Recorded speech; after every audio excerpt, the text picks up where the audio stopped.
Chapter 115. Bing Tang and Song Lan listened to Qin Yining's recount of the events of the past few days and were stunned.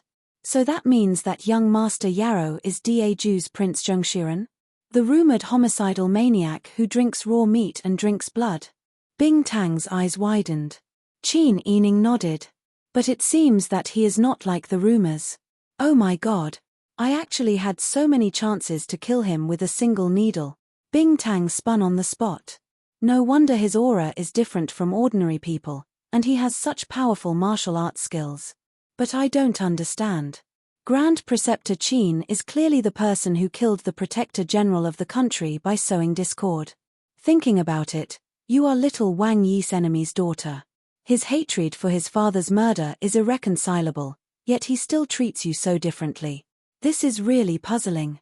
Song Lan stroked Qin Yining's little rabbit and smiled. Then what else do you not understand? Even heroes have a weakness for beauties. Our lady is born with such beauty. Not to mention others, even those who serve her every day can't help but take a few more glances at her, let alone little Wang Yi. Lady, look at how thoughtful little Wang Yi is.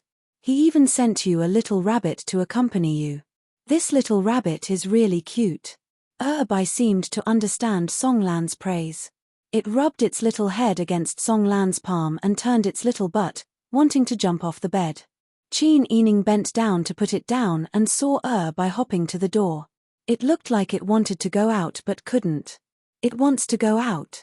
Bing Tang curiously went forward and opened the door for Bai. Bai hopped out of the room, shaking its little round butt. A moment later, Bing Tang returned with Bai in her arms. She said with a smile, "Young Prince Pang really knows how to send gifts. Is this little rabbit a spirit? You even know to go to the toilet by yourself." The soft, cute, and furry little animal was very likable. Not only did Qin Yining like it, but Bing Tang and Song Lan also liked Bai very much. After carefully cleaning Bai, they carried it back to Qin Yining. Qin Yining hugged Bai and looked at the bright red plum blossom fringe on its neck. She thought of the arrogant man who had bent down and gently tied the fringe around the little rabbit's neck. She couldn't help but frown and blush. Bing Tang and Song Lan looked at each other. Bing Tang smiled and said, "Miss, don't think too much. Didn't you say that everything will be fine when it comes to it?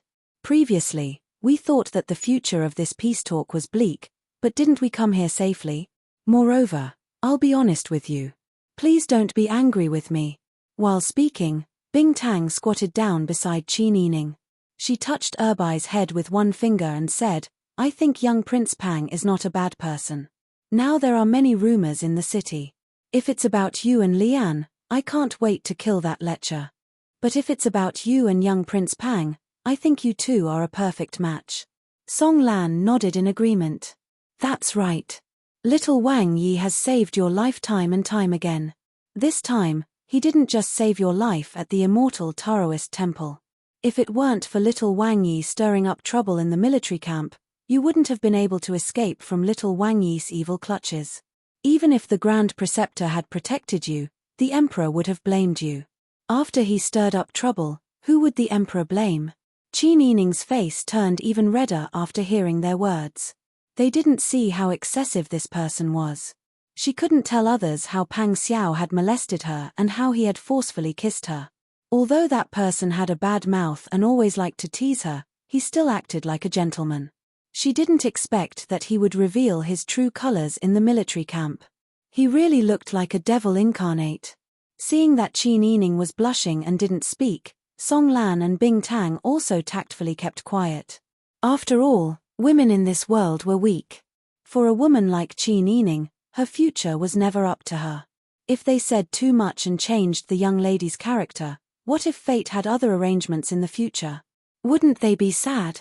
The two ordered people to prepare hot water for Qin Yining to wash up.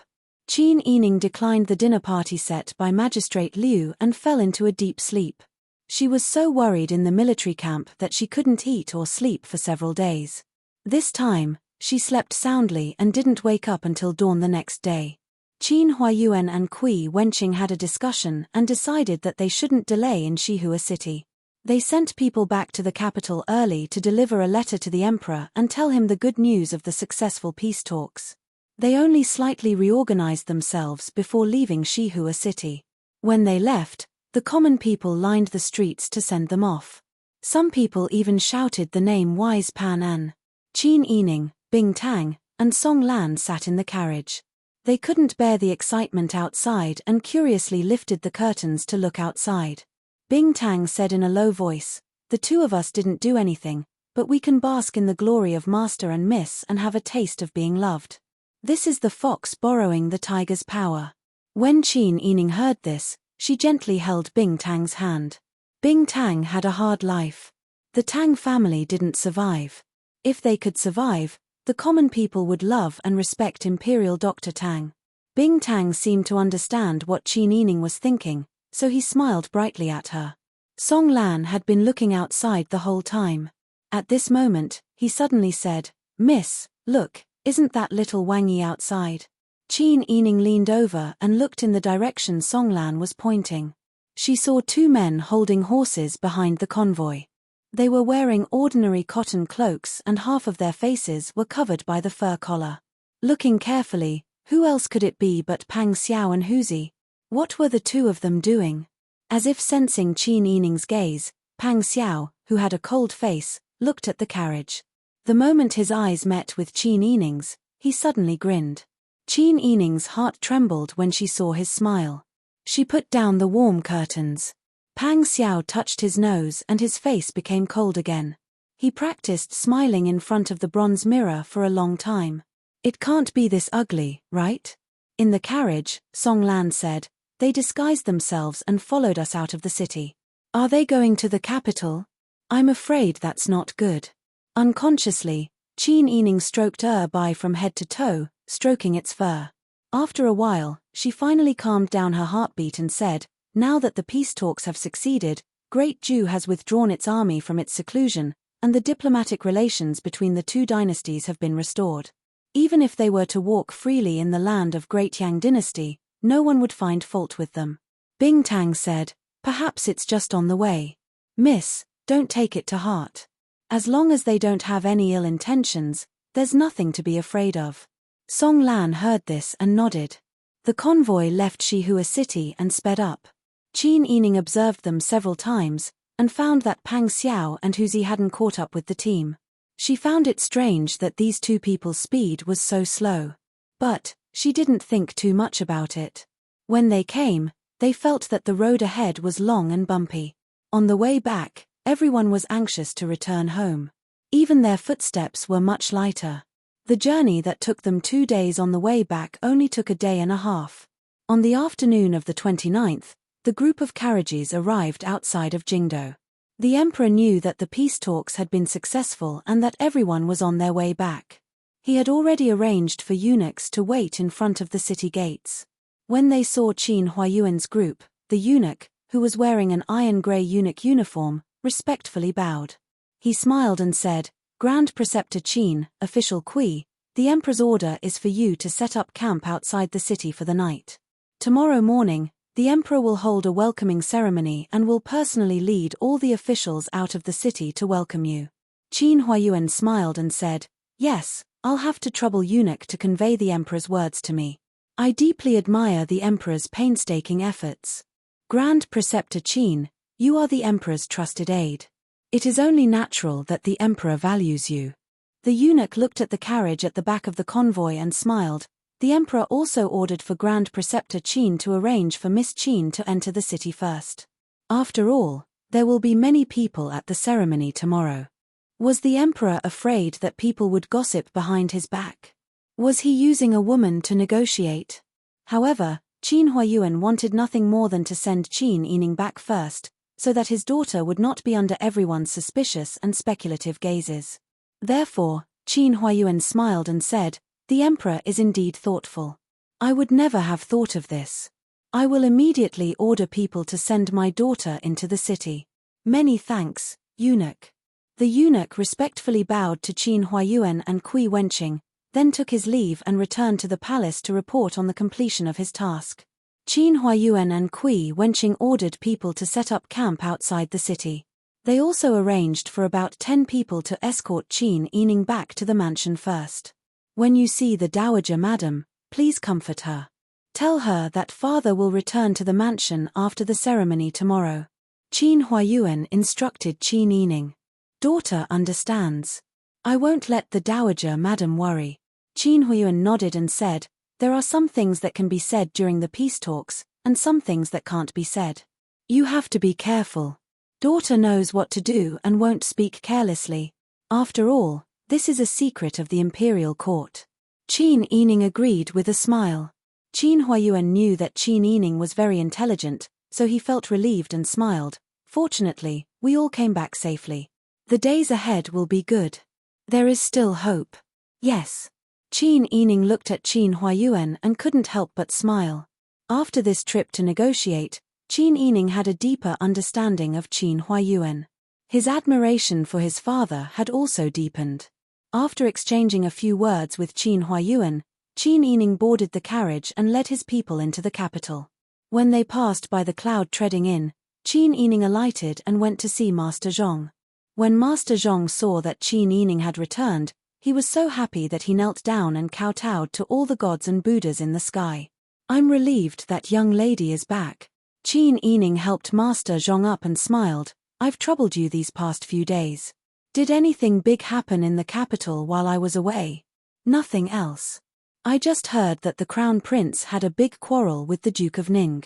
The Duke of Ning was so angry that he chased the Crown Prince out of the mansion. Our people only heard the private conversations of the customers and didn't know whether it was true or not. In any case, everyone was saying that the Crown Prince's brain wasn't clear. He only had one backer, but he actually made a big fuss about it. How could he compete with the Demon Empress in the future? Qin Yining thought of the Crown Prince's absurd behavior on the day of the trip. When he combined it with what Master Zhong said, there was nothing he didn't understand. He couldn't help but say, it's hard to say if the Duke of Ning was reliable in the past. Master Zhong was also a shrewd person. He understood with one sentence. He smiled and nodded, then said seriously, there's one more thing. It's about your mansion. Chapter 116. Shopkeeper Zhong said, if it were anything else, it would not be this lowly one's turn to know. It's just that this matter is very important. I also heard from the customers that the Empress sent an imperial decree to summon your mother a few days ago. Qin Yining turned pale with fright when she heard this. Her white cheeks seemed a little pale. Qin Yining knew the temper of the Sun Clan very well. The Sun Clan was a group of people who would cause trouble for no reason, not to mention the relationship between the Cao family and the Ding General Manor. If the Empress didn't find trouble with the Sun Clan would inevitably have a verbal conflict with her. Moreover, the Empress summoned the Sun Clan for no reason. It was impossible that she had good intentions. Qin Yining asked anxiously, how is my mother? We really don't know. But I think it won't be a big problem for the Empress to summon someone like Madam Grand Preceptor. Qin Yining nodded and took a few deep breaths to calm down. She was a little anxious to go home. Someone is waiting for me outside. I'll go back to the manor first. It's not good to keep the elders in the manor waiting. Let's talk about business another day. Master Zhong nodded understandingly and politely sent Qin Yining to the carriage. Qin Yining was anxious to go home. She repeatedly urged the coachman to speed up. In fact, she was worried about the Sun Clan when she set off for Shihua City. But at that time, she couldn't even protect herself. She didn't even know if she could come back alive. She couldn't care so much about other things. Naturally, she didn't have the spare energy to take care of the Sun Clan. Qin Yining felt a little guilty. She was so complacent that she didn't go home immediately after returning to the city.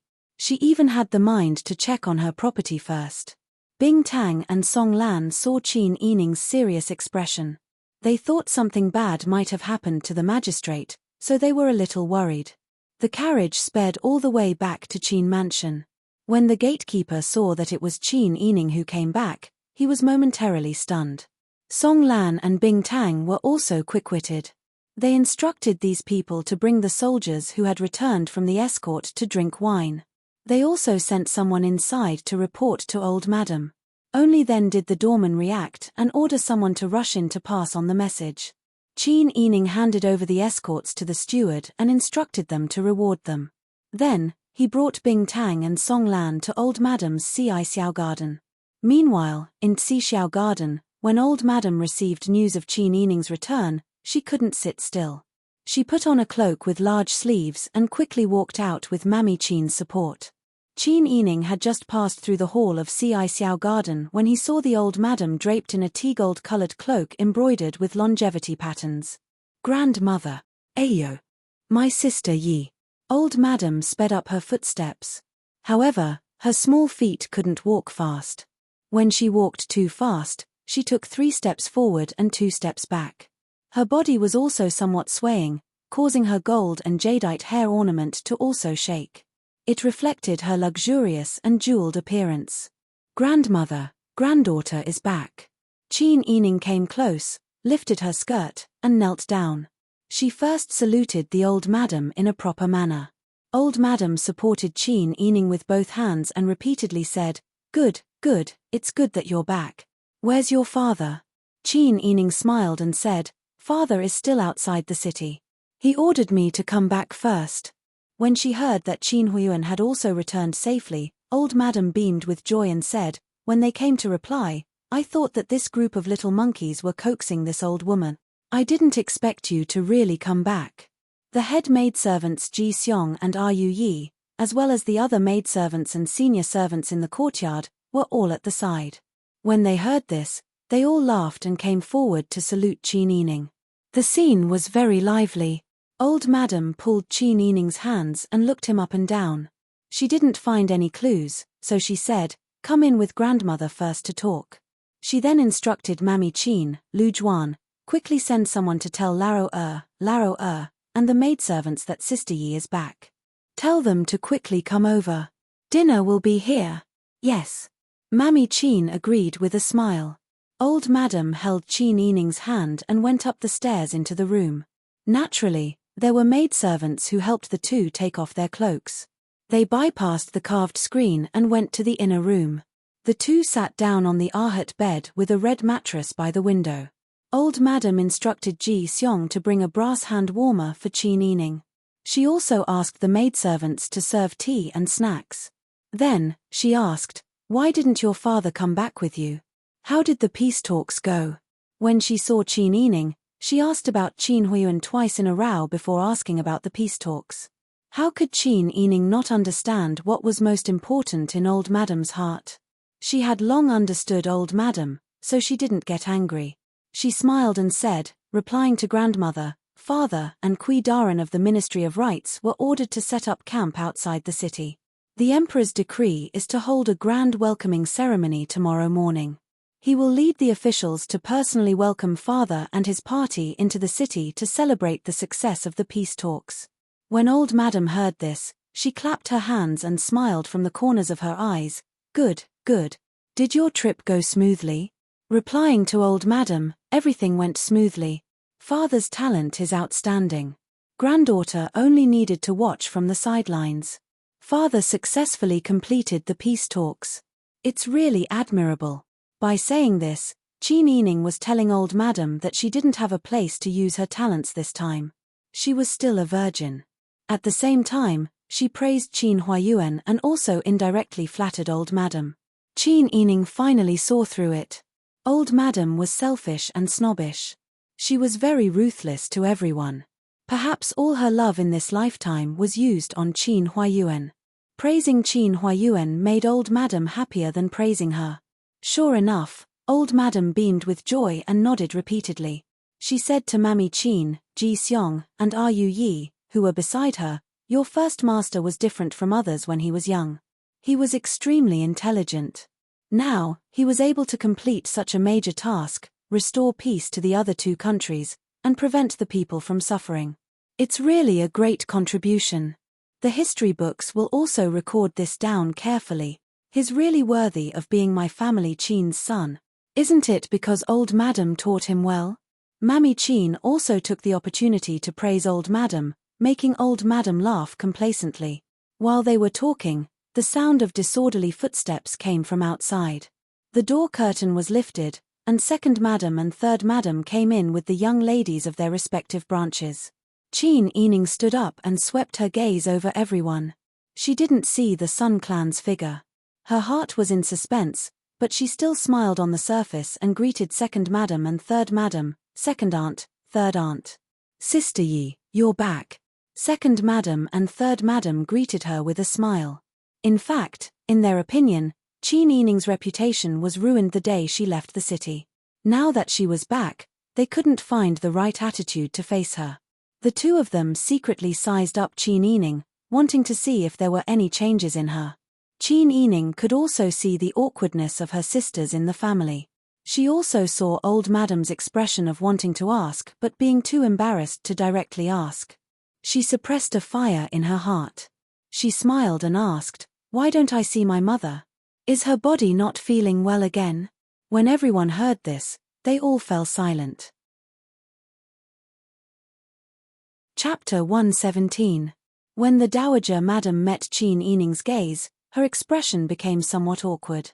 She smiled placatingly at her and said, "Sister Yi, come sit next to grandmother." Qin Yining's heart skipped a beat.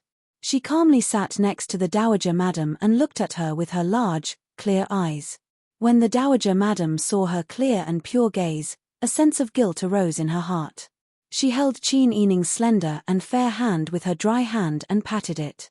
When the elderly's hand was wrapped around Qin Yining's hand, she couldn't help but want to pull her hand back. However, she forced herself not to move. When the Dowager Madam saw her being obedient, she said with a gentle expression, "Sister Yi, don't be anxious. Your mother went to the palace a few days ago." "Mother is still living in the palace at this time?" "That's right. However, you don't have to worry. Your concubine Cao went with your mother. It's good for her to live in the palace and relax so that your mother won't be on the verge of death all day. This time, your mother and concubine Cao can have a good chat." Was this even something a human would say? Qin Yining's heart was instantly filled with anger. The blood in her chest seemed to have turned into magma and surged through her veins. Her face instantly turned red from anger. She forced herself to maintain her composure and said with a smile, "So that's how it is. Did Her Highness the Empress summon us?" As she said this, she sized up everyone's expressions. She saw that second madam and third madam were looking down and didn't say anything. However, her cousins' expressions were clear at a glance. They were all somewhat embarrassed and worried. Qin Yining understood that the Empress probably didn't summon the Sun Clan. They probably entered the palace for other reasons. However, the Dowager Madam didn't feel embarrassed at all. She smiled and said, "Don't worry. Your concubine Cao also wants to get along well with your mother. She also takes pity on your maternal family and knows that your mother is depressed. That's why she wanted to bring her into the palace to relax. So that's how it is. Concubine Cao is really a considerate person." Qin Yining's voice was still as calm and gentle as usual. "How many days has mother been in the palace?" When old madam saw that Qin Yining didn't fly into a rage like she had imagined, she liked it a lot. She smiled and said, "The second day after you left, your mother went to the palace." "I got it." Qin Yining thought for a moment and understood the whole story. The origin of this matter was most likely due to the fact that old madam wanted to curry favor with Cao Shi. She wanted Cao Shi to bring the Sun Clan into the palace to torment them as she pleased and humiliate the Sun Clan in order to elevate Cao Shi. However, there was another point that old madam might not be able to think of. Qin Yining smiled warmly and said, "I presume that before concubine Mother Cao entered the palace, she also greeted Her Majesty the Empress?" Without waiting for anyone to answer, Qin Yining stood up and said, "This time, my father and I went out to participate in the peace talks. It's the same as His Majesty putting the burden of Dian's survival on my father's shoulders. Although we are a rich and populous village, we have been in deficit for many years. At this time, we are like a weak woman who has lost the ability to resist walking in front of bandits with a big bag of silver. Not only can we not protect the silver, we also can't protect ourselves. My father is a peerless talent and his reputation is widespread. Old madam, what do you think His Majesty is most afraid of when he allowed my father to go out for peace talks?" When Qin Yining spoke, his back was ramrod straight. Although there was a smile on his face, his aura was very intimidating. When everyone looked at him, they all thought of Qin Huayuan, who usually had a stern face. Although Qin Yining didn't mix in the officialdom, his wild nature of being able to survive even when he was an enemy of wild beasts didn't add any deterrence to her. Old Madam looked at Qin Yining's face and thought of what Aiko had said to her before. Her expression changed in an instant. She stared blankly at Qin Yining. Her face, which was originally full of smiles, gradually turned pale. She said with lingering fear, "What His Majesty is afraid of is naturally." She didn't say the rest, but everyone wasn't stupid. They all understood what she meant. Second Madam and Third Madam looked at each other. Qin Huaining, Third Young Miss, and the others also had serious expressions. "Correct." Qin Yining said with a smile, "His Majesty is worried that my father will defect to the enemy at the last moment. Naturally, he will think of a way to restrict my father. What is my father's biggest restriction? Could it be only my mother?" Qin Yining slowly walked in front of the old madam and said with a smile, "However, fortunately, my father and I succeeded in the peace talks, and I returned safely. The family's crisis can also be resolved." She looked at the old madam with a penetrating gaze, then looked at the two aunts. She then said with a smile, "Otherwise, whether it's someone who wants to take advantage of my father's absence in the capital or someone who wants to take advantage of my absence in the capital, they won't be able to obtain what they want. Let's not talk about whether what my father and I have will be difficult for others to obtain. Just by looking at the fact that we are all members of the family Qin, our lives are tied together. Isn't it obvious that when the nest is overturned, no eggs can remain intact?" It wasn't that Qin Yining had the heart of a villain. It was just that these people's surprise and hostility towards her return were too obvious. The family Qin hadn't been separated yet. Qin Huayuan was the eldest son of the eldest branch, and he was the backbone of the family Qin. Second uncle was the second son of the first wife. He was also an official, but his position wasn't high. He had always been suppressed in the imperial court. Third uncle was the son of a concubine. He was in charge of business and was the economic lifeline of the family Qin. When Qin Huayuan was present, the second and third branches each had their own duties. But if Qin Huayuan wasn't here, the second and third branches would become restless. The second son of the first wife felt that he could inherit the family business. The son of a concubine felt that he was the economic lifeline. Why should he give the money he earned to others? They didn't dare to talk about splitting the family in front of Qin Huayuan, but behind the scenes, everyone had made a lot of calculations. As for her, without mentioning anything else, if she wasn't here, the Zhaoyun agency in their hands would be a big fat piece of meat. She and her father knew that the emperor wanted the Zhaoyun agency, but the people in the family didn't know. Perhaps seeing her come back alive, those who had fantasized about the ownership of the Zhaoyun agency would be very regretful. Qin Yining's gaze fell on Qin Huaining. Qin Huaining would definitely be regretful because Qin Huaining believed that she was Qin Huayuan's adopted daughter. She had also once called Duchess Ding as her maternal grandmother. If she wasn't here, then naturally another granddaughter would take over the things that her maternal grandmother gave her.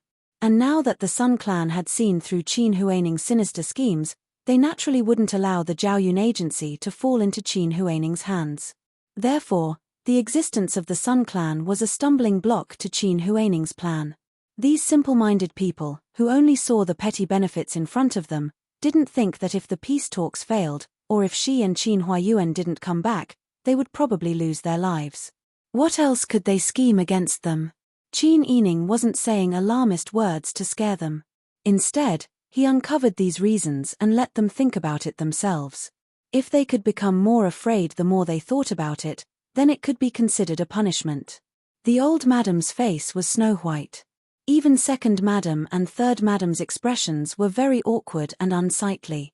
Qin Huaining's face was even more snow-white. She pursed her lips and stared blankly for a moment. When she saw Qin Yining looking at her, she didn't show any weakness and waited. However, her hand that was constantly wringing her handkerchief betrayed her nervousness. At this moment, old madam finally understood. So you're saying that Madam Cow wants to bring your mother into the palace? Perhaps it's His Majesty's idea. It's most likely like that. Qin Yining smiled and said, after all, it's not good for His Majesty to directly take her into the palace as a hostage. If word of this spread, it'd be bad for his reputation. Originally, this peace talk had already attracted a lot of criticism. His Majesty isn't such a stupid person, so he borrowed Madam Cow's hand. That's right. It wasn't convenient for the Emperor and Empress to issue an edict, so they could only use Madam Cow's visit as a legitimate reason. This. I didn't expect Madam Cow's heart to not be with our family. The old madam looked like she had suffered a heavy blow. Qin Yining's expression didn't change as he said, seeking benefits and avoiding harm is human nature. Old madam, there's no need to be angry. Wasn't this exactly what the old madam had always done? Could it be that only the officials were allowed to set fires, but the common people weren't allowed to light lamps? After hearing Qin Yining's words, all the womenfolk in the room had solemn expressions. Second madam and third madam once again experienced the power of Qin Yining. They even had a thought that they couldn't face her directly in the future. In the face of the old madam, who didn't care about the many years of mother-in-law and daughter-in-law relationship and allowed a concubine to bring her mistress into the palace to torture her, Qin Yining didn't make a fuss. He only analyzed the situation of the court, and it was enough to frighten people to the point that their faces turned deathly pale. They hated that they couldn't go back in time. This wasn't a threat or intimidation, this was a complete suppression of wisdom. Seeing the old madam's expression as if she had been struck by lightning, Qin Yining smiled and said, "Grandmother, don't worry. Now that father has returned safely, everything can be resolved. Presumably, Mother and Madam Cow will be able to return home very soon." Although he said that, how could the old madam trust Madam Cow in the future? She felt that she had been cheated of her feelings. Mammy Qin had been listening at the side for a long time and didn't have the right to interrupt. Now that the topic had finally come to an end, she smiled and came forward to bow and say, "Old madam, shall we have dinner in the warm room?"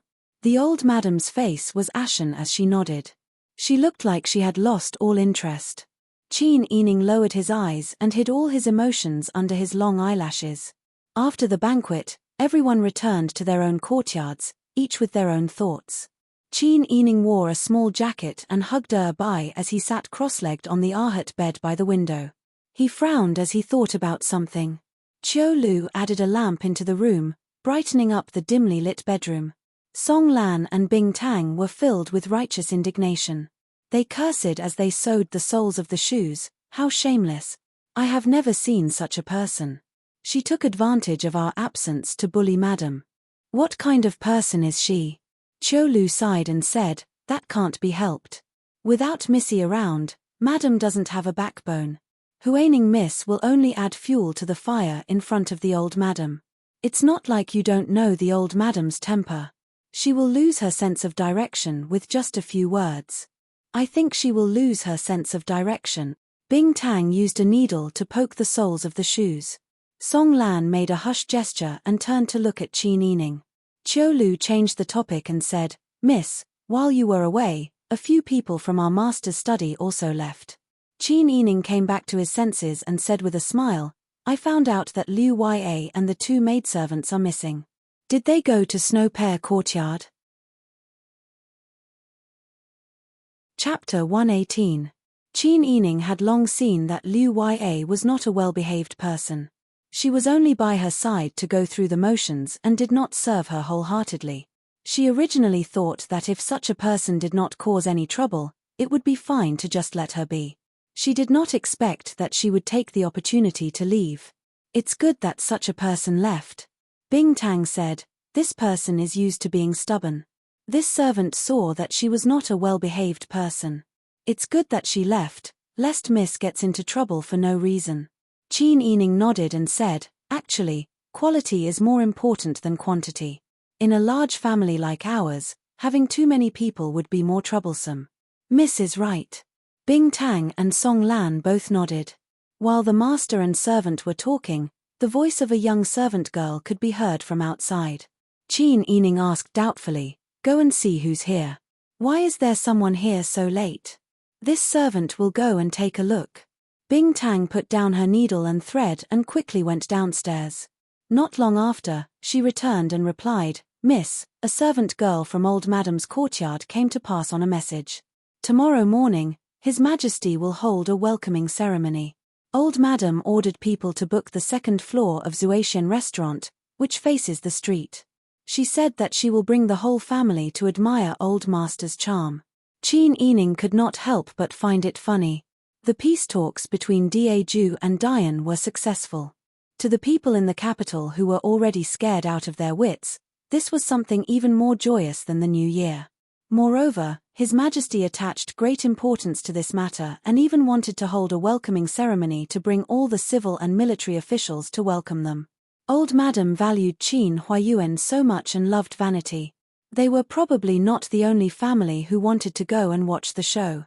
At that time, there would probably be many noble ladies present.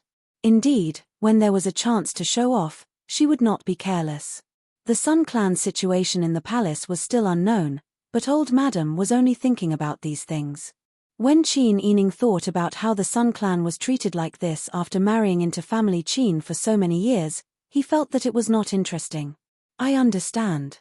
Since that's the case, let's rest early." "Yes." Several people saluted and left Qiu Lu for the night. Bing Tang and Song Lan, who were tired from the long journey, went to take a bath and rest. Qin Yining didn't sleep well that night. Because he was worried about the Sun Clan, his heart was always in suspense. He even woke up twice at night and had all kinds of uneasy dreams. However, when he woke up, he couldn't remember the contents of his dreams. He only felt very anxious and uncomfortable.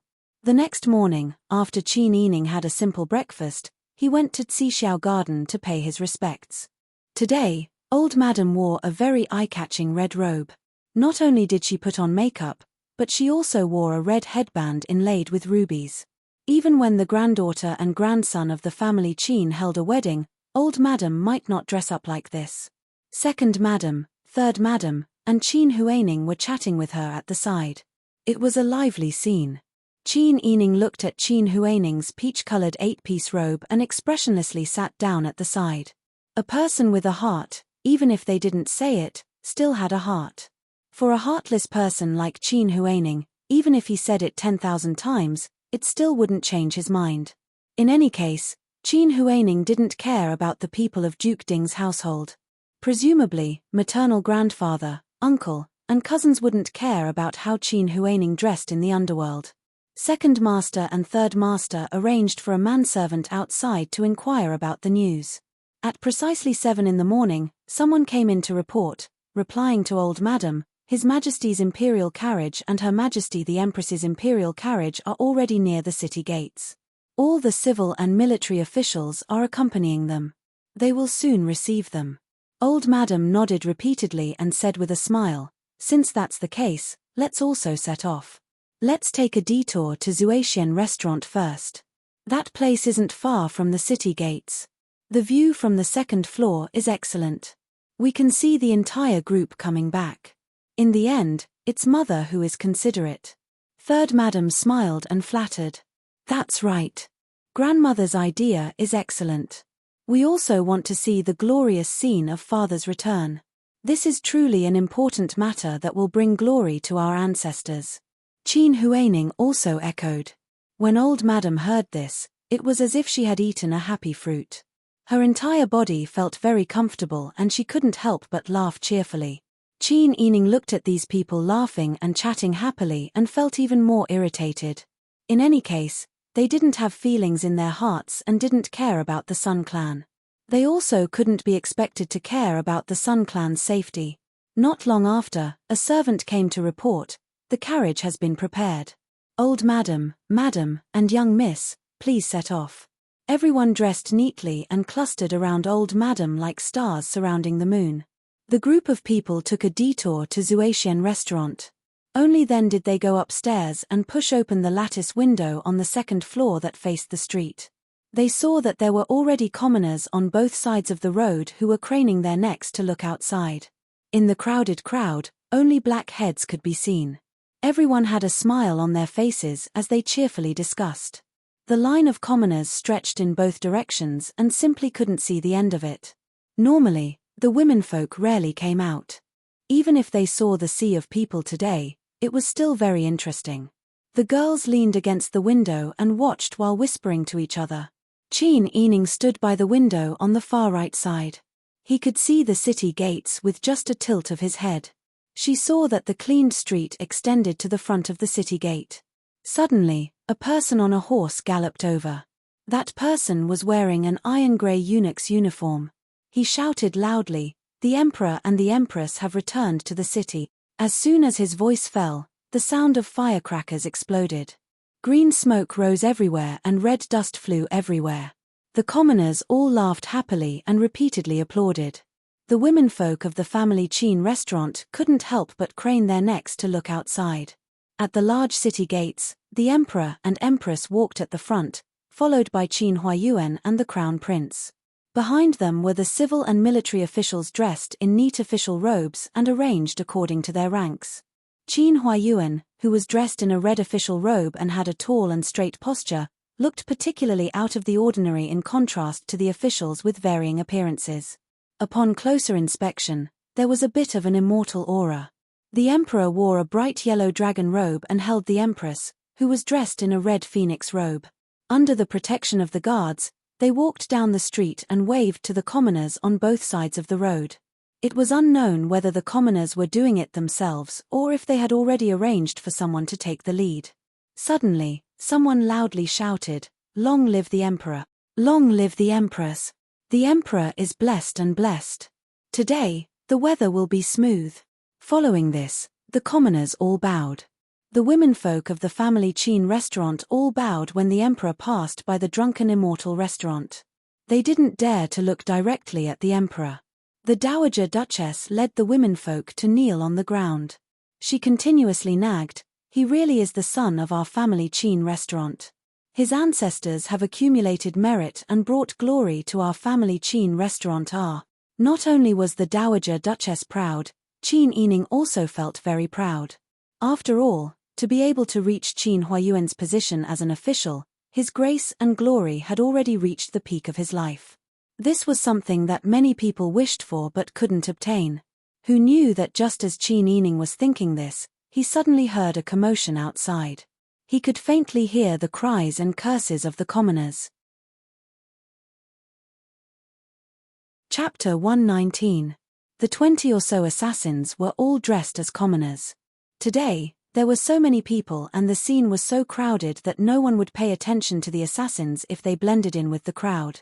In addition, they knew that the Emperor would have arranged for a large number of troops to protect him. No one would have thought that someone would choose this time to assassinate him.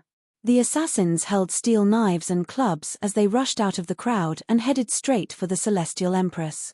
The Imperial Guards and the people from the Warden's office of the 5 cities met the assassins head-on. The commoners had never seen such a scene before. They were so scared that they kept retreating, afraid that they would be implicated. However, there were too many people. The commoners pushed and shoved each other as they ran. Some people fell to the ground and were trampled by the people running for their lives. Before the assassins could kill the Emperor, the commoners' lives were already in danger in the chaos. The Dowager Duchess was so scared that she screamed, "My Mengjia! Heavens! Go and save them! Go and save them!" Qin Huayuan was very close to the Celestial Empress and the Crown Prince. Although they were heavily protected, the assassins' knives and swords were always aimed at them. Qin Yining was so scared that her face turned pale, and her heart almost stopped beating. The fatuous Emperor and the Demon Empress deserved to die, but her father deserved to die. Qin Yining hated that she wasn't a man and didn't practice profound martial arts. Her little bit of brute force wasn't worth mentioning here. She could only watch as her father was in danger. The womenfolk screamed in fear, and the streets were in chaos.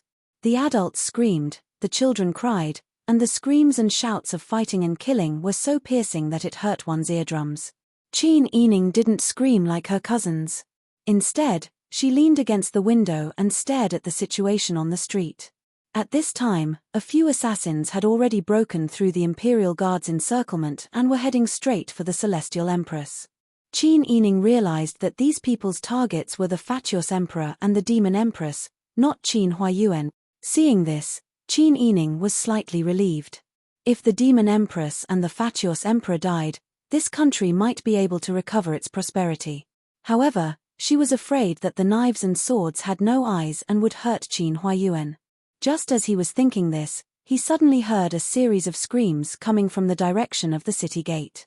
Qin Yining looked in the direction of the sound and saw more than 10 men dressed in Daeju's military uniform rushing into the crowd, brandishing their swords and chopping left and right, not even sparing the common people.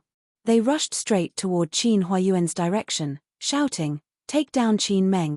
The moment the Dowager Duchess heard this, her eyes rolled back and she fainted on the spot. Qin Yining clutched the window frame so tightly that he didn't even realize that his fingernails were bleeding. Looking at these people, Qin Yining was reminded of the people who had tried to assassinate him at the fairy temple. Both of them were equally tall, and their moves were equally ruthless. Although Qin Yining didn't know martial arts, looking at the masked men dressed as commoners and the people dressed in Daeju's military uniform, it was clear that they were two different groups of people. Qin Yining didn't understand why Qin Huayuan, a person who had contributed greatly to the country and had always had a good reputation, would be assassinated after the peace talks were successful. The fatuous emperor and the demon empress should have died a long time ago, but her father shouldn't. Unless these people weren't Dayan people. Qin Yining had a flash of inspiration, and his expression became even more serious. The streets were in chaos. The commoners and the officials who were following behind them had already fled without a trace, and those who could hide had hidden in the shops on the side of the road. The two groups of assassins gathered in the middle, and they actually had the power to break through. Qin Yining saw that the imperial bodyguards and the people from the warden's office of the 5 cities were somewhat powerless, and cold sweat trickled down his forehead. If her father was really in danger, she would rather lose her life and rush down to save him. Suddenly, 10 people dressed in black embroidered robes and wearing silver masks with swords and sabers in their hands leaped over the city walls and leaped over the eaves and walls. Qin Yining saw these people and felt a chill in his heart. Were these people also assassins? Her father might not be able to keep his life. Just as Qin Yining was at his wit's end, these people split into 2 groups and rushed into the midst of the assassins. Like 2 black daggers, they actually suppressed the 2 groups of assassins and quickly gained an overwhelming advantage. These silver-masked men were clearly well trained and had excellent martial arts. Moreover, among the 10 of them, there was even a petite and slender woman. While Qin Yining was still in shock, the 2 groups of assassins had already been slaughtered by the 10 people and the imperial bodyguards. Some were dead, some were injured, and most of them were captured alive. Qin Yining finally succeeded in controlling the situation, and he let out a sigh of relief. The emperor and empress had been scared into hiding in the crowd, and now they were finally relieved. The 10 silver-masked men quickly walked up to the emperor and bowed. The masked woman in the lead loudly said, "This subordinate came late to save you, please forgive this subordinate." The emperor patted his chest with lingering fear and waved his hand, "You can all rise. Fortunately, I am unharmed. If you dare to come late again, I will not let you off easily. Many thanks to the emperor for not killing us." The woman loudly replied and kowtowed. The other 9 people behind her also kowtowed. The emperor coughed and finally calmed down. "Take these assassins to the Ministry of Justice's prison and thoroughly investigate them. I would like to see who it is that wants to kill me." As soon as the emperor's voice fell, he heard a plop sound. He turned around and saw the men wearing Daeju's military uniform all fall to the ground with purplish-black blood seeping out of the corners of their mouths. Just like at Xianjiyu Temple, they had bitten open their poisoned sacs and committed suicide. Qin Yining's brows furrowed as he watched. He was already certain that these people were not from Daeju. The 2 countries had just reached an agreement, so how could Daeju be so stupid as to send people to assassinate Qin Huayuan and ruin the peace talks? It had to be known that the money and cities promised by the Dayan imperial court had not been sent yet. Qin Yining felt that he couldn't think of anyone who would send men of sacrifice to sow discord. The emperor angrily roared, "Rice buckets, a bunch of rice bucket. There are so many of you, so why can't you stop these people from committing suicide?" I haven't even found out the truth, yet they are already dead. What use do I have for you?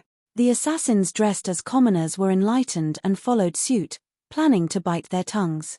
However, with the previous group of people's actions, the guards hurriedly dislocated the lower jaws of the assassins. There were a few who were quick to speak, but they only bit their tongues a little and didn't die. The emperor saw that there were still so many people left to investigate and let out a sigh of relief. Let's return to the palace. Leave this matter to the 5 cities' warden's office and the Ministry of Justice to investigate. I want to see the results within 3 days. Yes.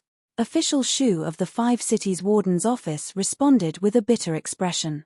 Qin Yining furrowed his brows as he looked in the direction of Qin Huayuan. Fortunately, the danger was averted, and his father wasn't injured. The Dowager Duchess had been saved from being pinched.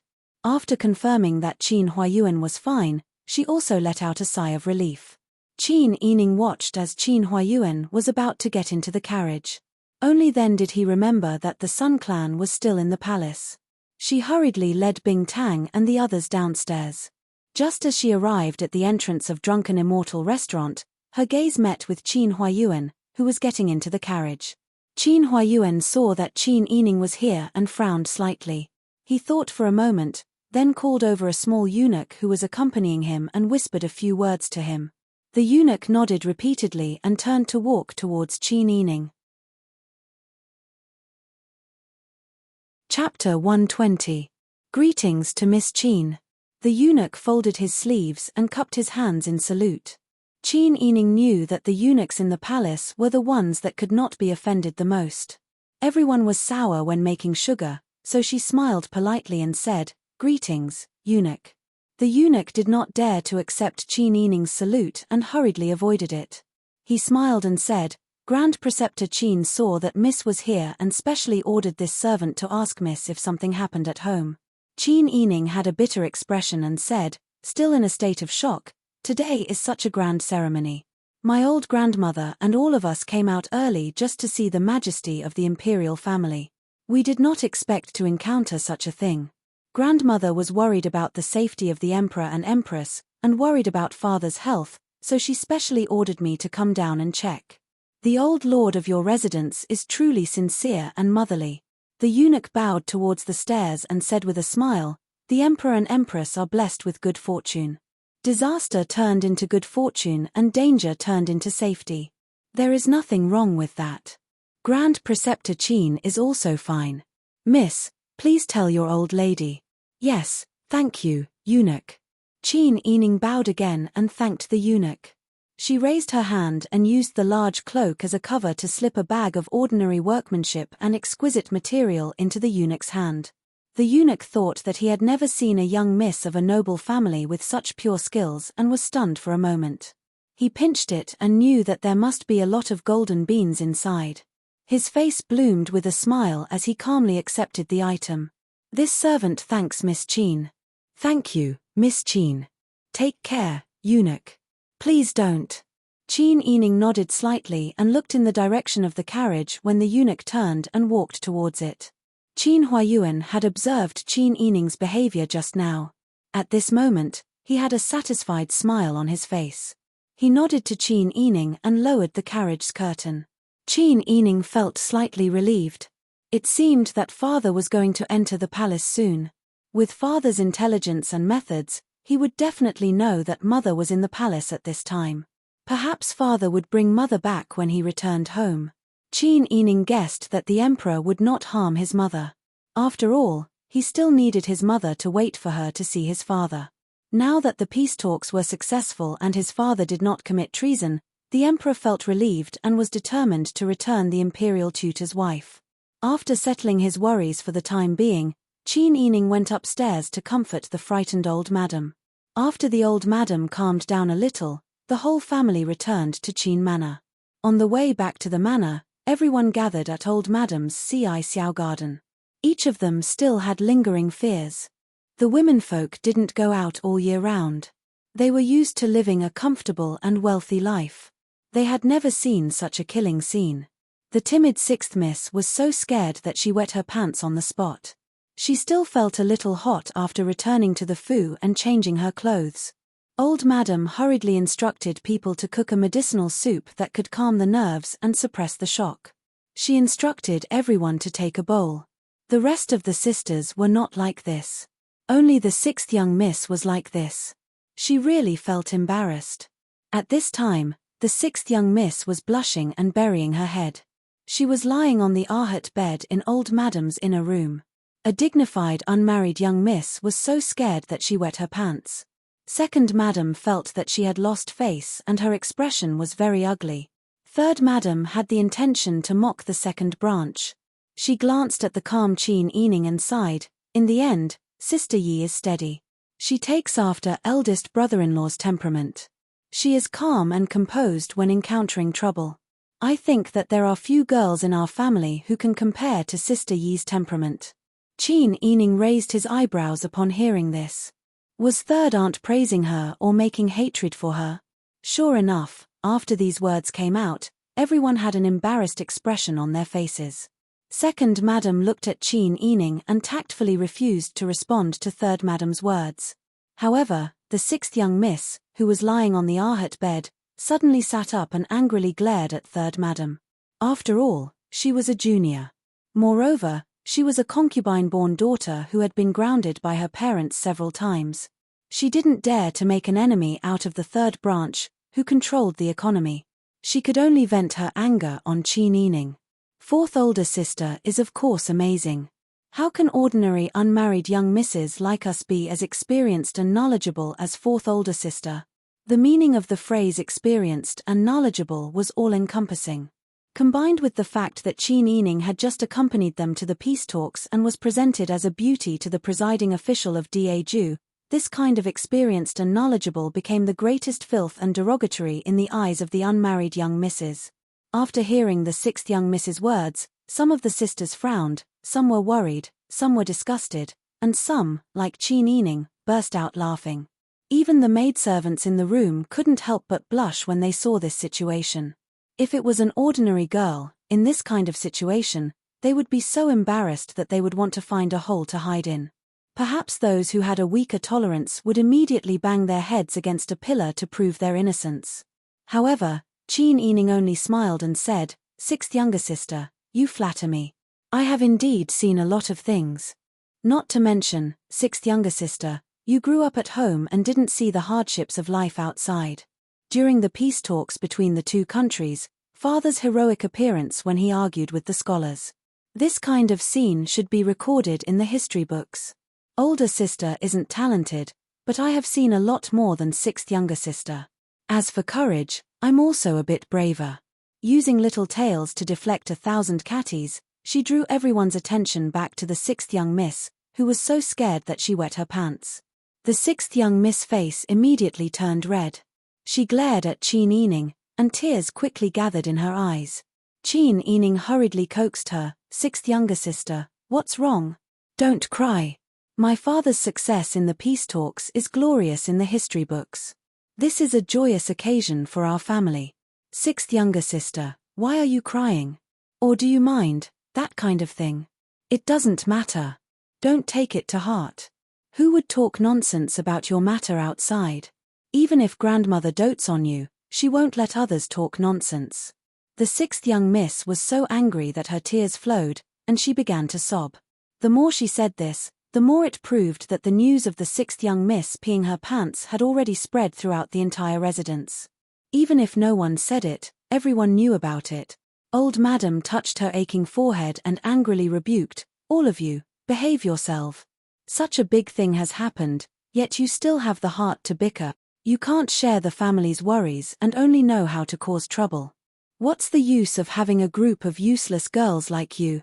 Seeing that Old Madam was angry, everyone stood up and respectfully saluted her. "Old Madam, please calm down." The sixth young miss also sobbed and saluted with everyone. Old Madam frowned. Just as she was about to reprimand them, Mammy Chin brought up the brass tobacco pouch and pot that had been filled with tobacco.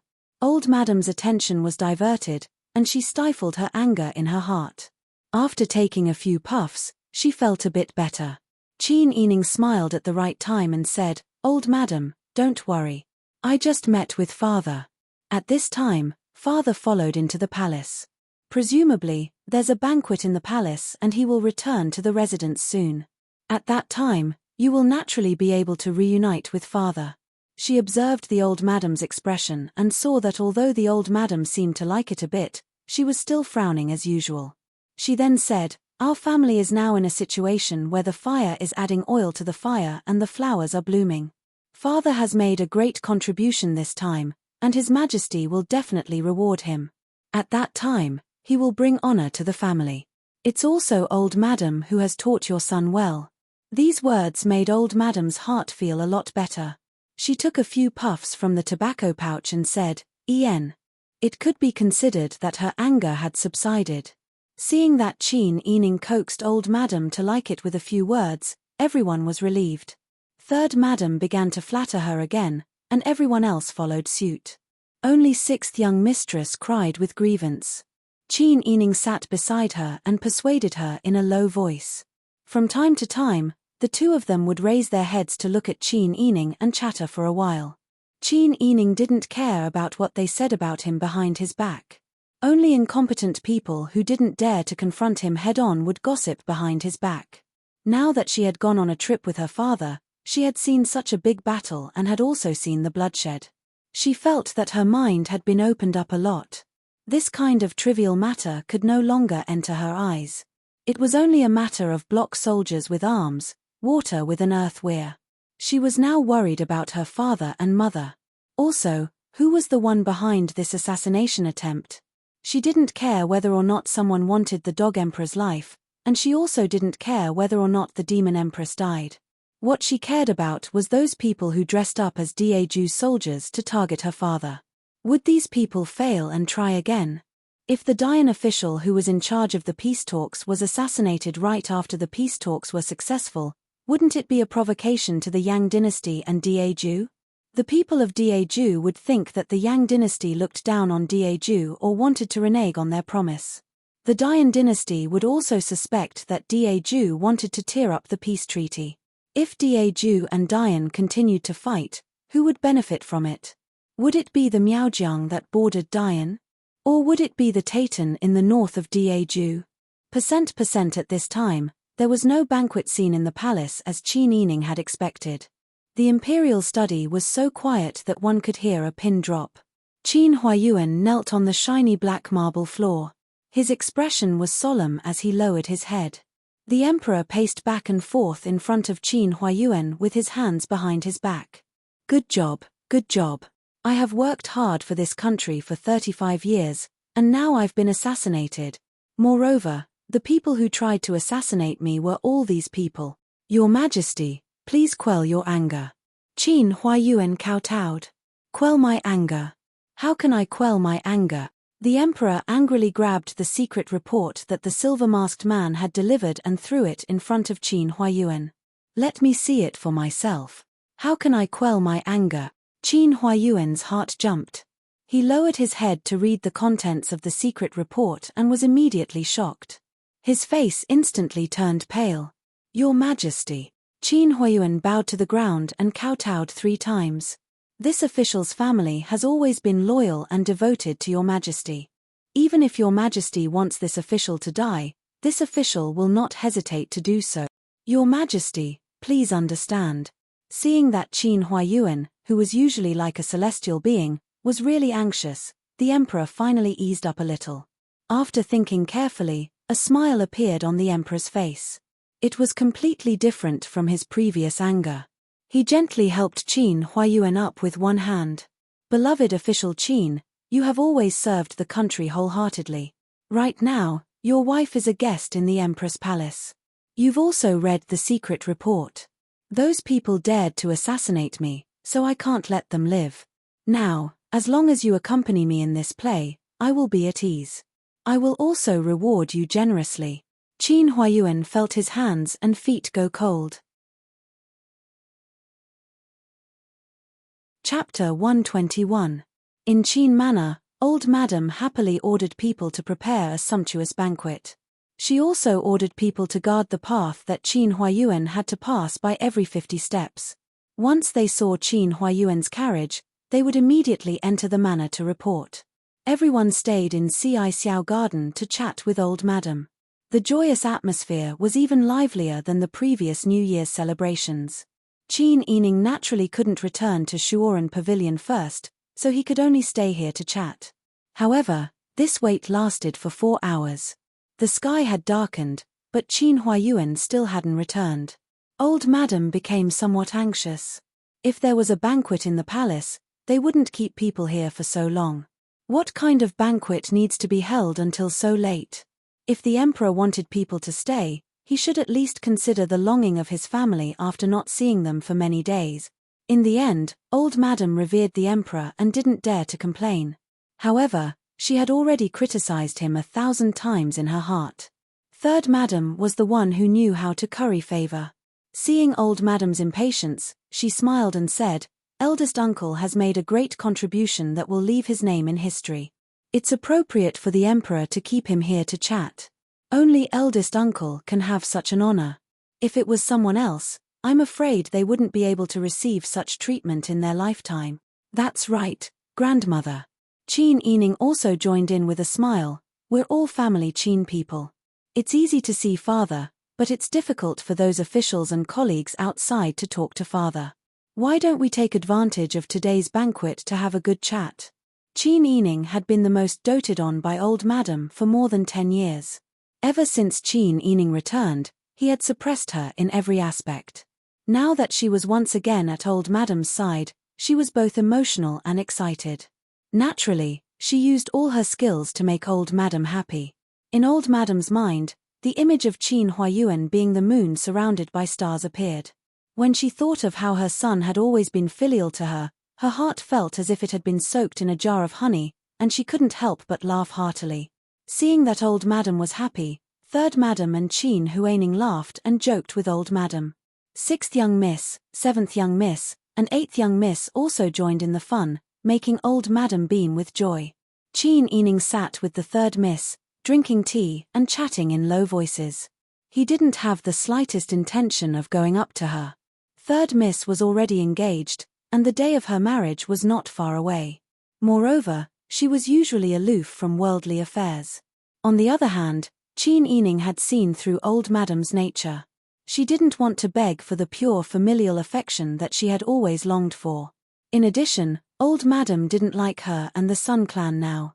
She wasn't the kind of person who would offer the right side of her face after being slapped on the left side.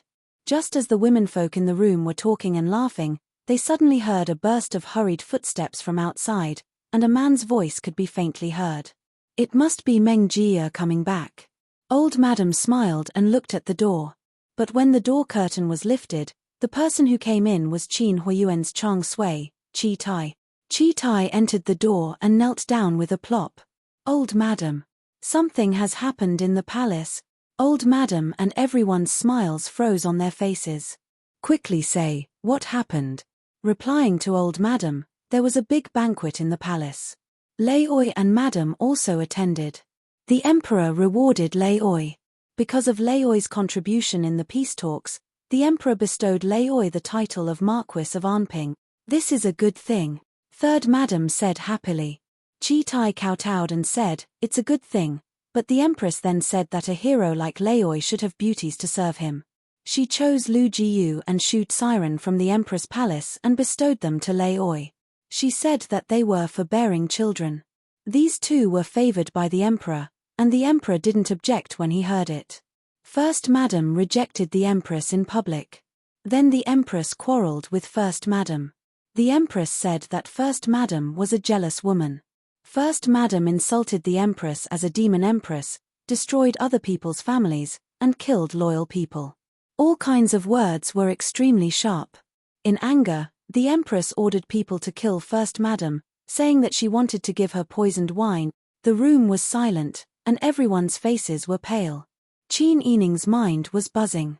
She carefully looked at Chi Tai's face, trying to find a flaw in his words and expression. But Chi Tai's anxious and worried look was not fake.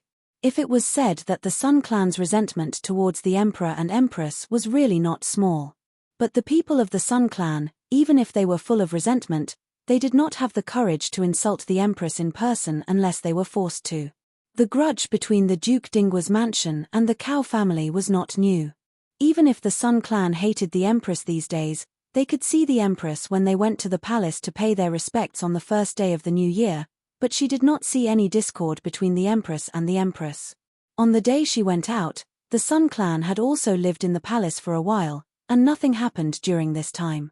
It was clear that after the Sun clan suffered enough in the mansion, they had recognized the reality. What's more, the Sun clan's heart was full of Qin Huayuan. Qin Yining sometimes looked on coldly, and even felt that although the death of all the men in the Duke Dingwa's mansion was a big blow to the Sun clan, it was not as big as the blow that Qin Huayuan took Madame Cao as a concubine. A woman like this who was wholeheartedly devoted to her husband was just given 2 palace concubines. After returning home, they could eat and drink well and be raised well.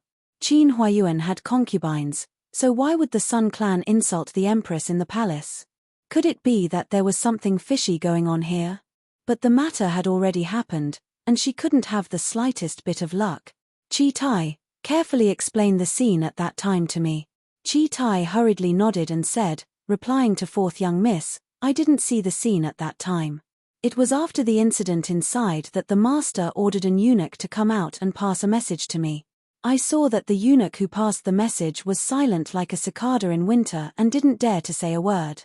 I guessed that Her Highness the Empress had a very big temper. You also know that His Majesty has always doted on Her Highness the Empress and can't bear for Her Highness the Empress to suffer any grievances. This time, eldest madam really, no one could stop her from seeking her own death. Qin Yining rubbed the space between his eyebrows in pain and whispered a few words to Song Lan beside him. Song Lan nodded. Taking advantage of the fact that everyone in the room was still in shock and didn't notice her, she circled around them and left the old madam's Xiao garden. Lifting her skirt, she quickly ran out. Qin Yining turned around and bowed to the old madam. Grandmother, what do you think should be done with the current situation? What should be done? The old madam was finally able to recover from her shock. The brass tobacco pipe in her hand angrily knocked on the table, knocking off a large piece of paint from the black inscriptions on the small table. Your mother, that ignorant and stupid woman, she dared to hoot in front of Her Highness the Empress. Even if she wants to die, she shouldn't have harmed others. Let her die. It's better if she dies. Although he had long expected that the old madam would have such a reaction, Qin Yining's heart still felt numb and twitching pain when he heard such heartless words from the old madam's mouth. It was as if a bucket of cold water had been poured over his head in the middle of winter, freezing him from the inside out. Grandmother, even if mother is impulsive, it's also because of her sincerity towards father. Moreover, she has been our family Qin's daughter-in-law for more than 20 years. Even though she's your daughter-in-law, it's also equivalent to half a daughter to you. Shut up. The old madam interrupted Qin Yining's words and reprimanded, half a daughter? What a nice way to put it. If I had such a daughter, I would have drowned her in the toilet long ago. Such an ignorant idiot, such a slut who deserves to be hacked to death. She can't do anything well and can't even give birth to an egg. She actually wants to harm my son. Even if she dies, she shouldn't think about implicating the lives of our family Qin. Qin Yining pursed his lips and his gaze turned cold. Old madam, do you really not care about the many years of friendship? I don't have any friendship with the one surnamed Sun. The old madam waved her hand fiercely and glared at the second Furen who was about to open her mouth to plead for mercy. Qin Yining nodded and said, Old madam, even if you want to clear your name now, I'm afraid that you won't be able to do so. If you go and plead for mercy for my mother, not only will you not harm yourself, but you will also gain a virtuous reputation. The Empress wants to kill my mother, but as her mother-in-law, you don't have any reaction at all. Aren't you afraid of being ridiculed by outsiders? What a joke. I'm already so old, why would I care about what others think? Your father said that you have brains, but why do I see that you're completely muddle-headed? It's good that your mother is dead. In the future, you won't lack women with high positions to call your mother. Madame Cao is better than the one surnamed Sun in every aspect. You. Enough. Qin Yining couldn't bear it anymore. She couldn't hit the old madam and had nowhere to vent her anger, so she immediately kicked over a round-backed chair by her feet. That round-backed chair fell to the ground with a crash and knocked over the small table next to it. The blue and white porcelain lid and teapot on top fell to the ground with a sharp sound of porcelain breaking. Rebellion, rebellion. Someone come quickly, drag her out, drag her out. No need to trouble yourself. I can leave by myself. Qin Yining coldly said, Old Madam is so heartless. Aren't you afraid that others will be sad? Heaven is heartless, but it will always leave a chance for survival. Even if my mother made a mistake, her crime doesn't deserve to die. My father just succeeded in the negotiations and was even conferred the title of Marquis of Anping. Do you think that the Emperor will allow my mother to die like this? Even if the Empress doesn't care about the outside world's comments, the Emperor is still a person who cares about his face. Old Madam's fearful appearance is really eye-opening. Qin Yining threw down this sentence and turned to leave. However, her words were like slaps to the old Madam's face. Now, she also began to have some doubts. That's right, with the Emperor's personality that cherished his reputation, would he allow the Empress to kill the Sun clan? Murdering the wife of a meritorious official, if this spread out, it wouldn't be good. However, the Emperor had also done a lot of things in the past that involved murdering meritorious officials. The old madam couldn't react for a while. When she came back to her senses, she discovered that Qin Yining had already left the main room. She was suddenly startled and shouted, Someone come, stop her. With Qin Yining's bad temper, she was afraid that she would go out and cause trouble. Everyone came back to their senses and rushed outside. There were also servants on duty in the courtyard who wanted to stop Qin Yining. However, these people were only domesticated dogs. How could they be a match for a wild wolf? Qin Yining only wanted to save people now. Even if she didn't have enough ability, she wouldn't give up hope at this time. She had to try her best. The people who dared to stop her were all easily knocked down by Qin Yining. The dozen or so servant girls and women didn't manage to stop her. The old madam, second madam, and third madam stood in the corridor with the young ladies and saw Qin Yining's barbaric appearance clearly. Everyone was once again stunned by her skills. The old madam shouted, Quickly, quickly go and catch her. Don't let her go out. Chapter 122. Although it wasn't evening yet, the Fu was already brightly lit. The palace lanterns hung high, making the shadows even darker. The servants outside the second gate all gathered in front of the door when they heard the news. The men were stronger than Qin Yining. The servants and guards also rushed over after hearing the news. However, Qin Yining was the legitimate daughter of Qin Huayuan and the legitimate master of the Fu. Even if these people had 100 times the courage, they wouldn't dare to attack the young miss. They could only surround Qin Yining and didn't dare to make a move. At this time, Qin Yining's long, shapely eyebrows were furrowed, and her cherry lips were tightly pursed. She had just fought with the servant girls and older female servants. Now, her hairpin was late, and she was sweating profusely. If she continued to waste time with these people, she was afraid that she wouldn't be able to gain the upper hand when people from the inner residence chased after her. Get out of the way. Otherwise, I will tell my father that you intend to disrespect me. Fourth young miss, we are just following orders. Old madam said that you are not allowed to go out. The guard had a bitter expression. Qin Yining's expression eased slightly, but her voice was still strict. You dare to meddle in the matters between masters? Aren't you afraid of implicating the family? If you get out of the way, I will explain it to my father. Old madam is old and is only suitable to manage the matters of the inner residence. She can't manage the matters outside. Moreover, don't you know who is the master of this family? Everyone looked at each other in dismay. Finally, they hesitantly made way for Qin Yining. Qin Yining saw the time, lifted her skirt, and quickly ran out. At this time, the servant girls and older female servants in the inner residence finally caught up to the door.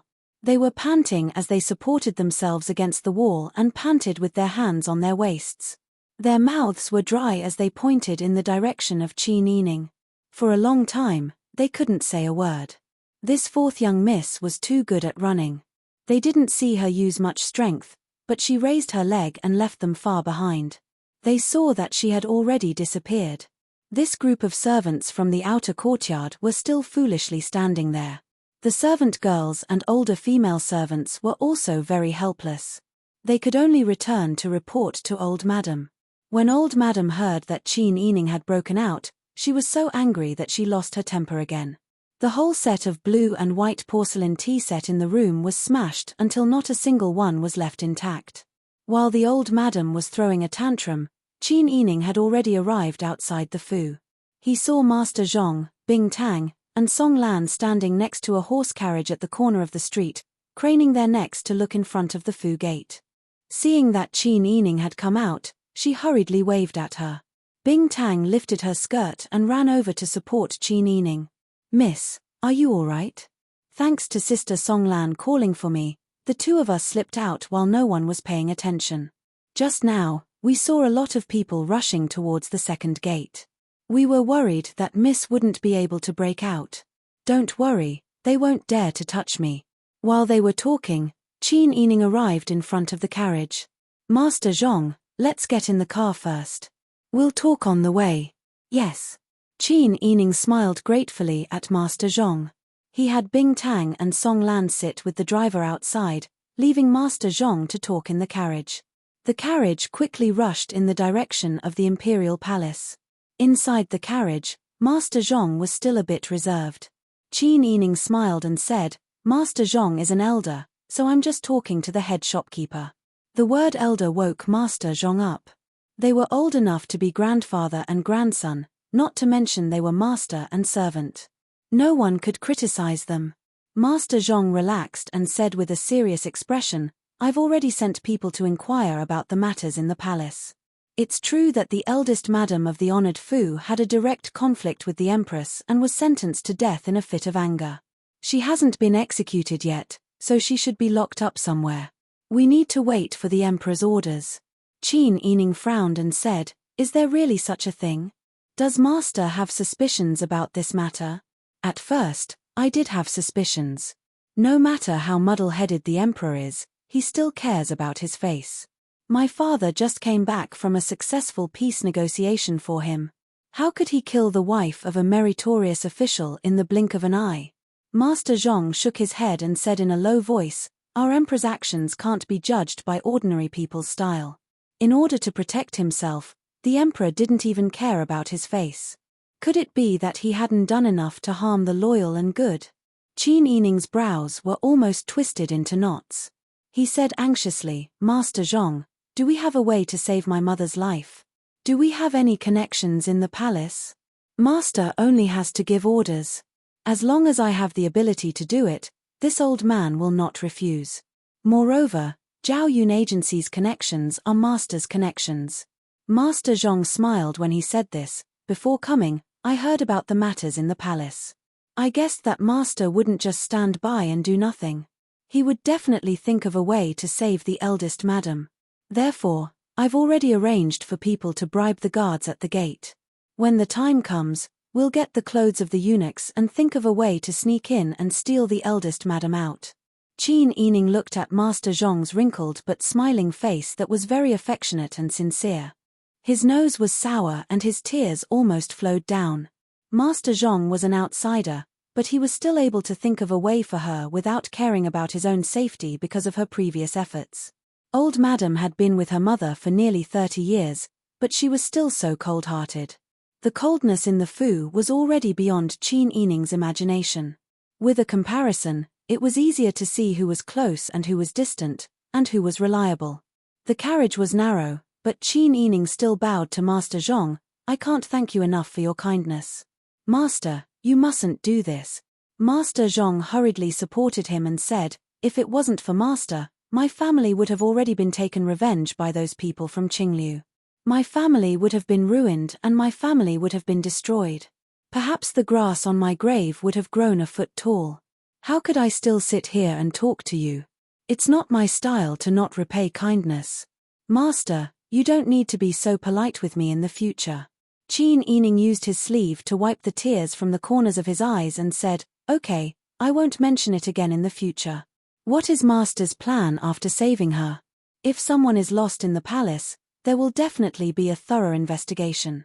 I can only arrange for my mother to escape. As for me, I can't leave. At that time, there will be a separation. Qin Yining was somewhat downcast, but in the blink of an eye, he pulled himself together. But no matter what, as long as I'm alive, there will be a day when we meet again. Master Zhong nodded when he heard this. He admired Qin Yining's tenacity and indomitable character when he was in danger. While they were talking, the carriage had already arrived at Gui Lin Lu, the restaurant closest to the palace under Zhao Yun agency. At this time, there were still many diners in Gui Lin Lu. Qin Yining didn't dare to show his face in public, so he first went to the rear courtyard to wait for news. Who knew that not long after, Master Zhong would come back with even more despairing news with a serious expression. Master, our people just found out that not long after you left Qin Manor, someone from the palace went to pass on a message. The matter with First Madam has become serious. Instead of being sentenced to death with poisoned wine, it has been changed to being publicly displayed outside the gate at noon tomorrow. Qin Yining's mind exploded when he heard this. The white porcelain cup with a lid fell from her jade-white hands and landed on her legs. The hot tea splashed all over her legs and then fell to the ground with a sharp shattering sound. Miss Bing Tang and Song Lan hurriedly came forward and checked her skirt for fear that she would be scalded. Fortunately, it was winter and she was wearing thick clothes. Otherwise, if this cup of hot tea splashed on her legs, she would have been scalded. Master Zhong sighed and said, Master, don't be too sad. Qin Yining took a few deep breaths and forced himself to calm down. His voice trembled slightly as he said, Master Zhong, have you heard the reason for this?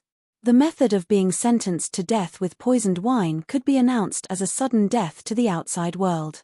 It could still be considered as preserving the dignity after death. However, the punishment of being publicly displayed outside the gate at noon didn't even give the person a chance to cover it up. Being publicly displayed was different from beheading. Beheading was just beheading. Being publicly displayed, however, was beheaded and hung the head high on a wooden pole for public display.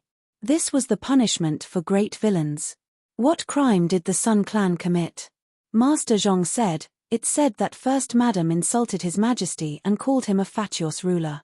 She said that His Majesty specialized in killing loyal people and that he should have died earlier. Qin Yining covered his forehead. For a moment, he didn't know how to respond. No matter how strong she was still a young girl who hadn't reached marriageable age. Even if she had seen the fickleness of human nature, when faced with such a big matter, it was still difficult for her to make a decision. Where's my father? Has my father returned to the Fu? Her father must have a way to save her. Master Zhong shook his head. I haven't heard any news of Grand Preceptor Qin returning to the Fu. Could it be that her father was implicated and locked up? Qin Yining stared straight at the flickering candlelight. He supported his forehead with his hand and was lost in thought. Although Bing Tang and Song Lan were anxious and angry, they didn't dare to speak carelessly and disturb Qin Yining. They could only anxiously stand to the side. After a moment, Qin Yining's gaze became firm. No matter what, I can't watch my mother die. Even if she scolded the incapable ruler and was suspected of disobeying her superiors, it was only because she spoke the truth. The decline of Duke Ding's Fu was unjust. The incapable ruler did this because he was ashamed of being scolded and became angry out of shame. But the more he does this, the more people will scold him. Yes, Madam is right. Master Zhong said in a low voice, but what can you do, boss? No matter what, I have to try my best. However, Master Zhong can't participate in the following matters.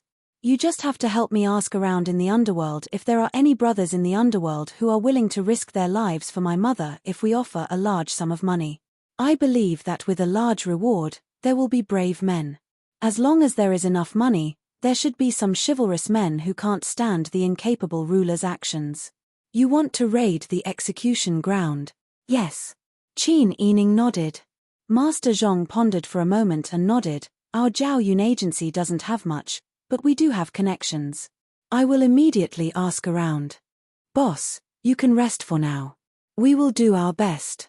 You don't have to strain yourself too much. Qin Yining said gratefully, you have to be careful this time. Don't get involved and implicate yourself. If there is anything, just push it to me.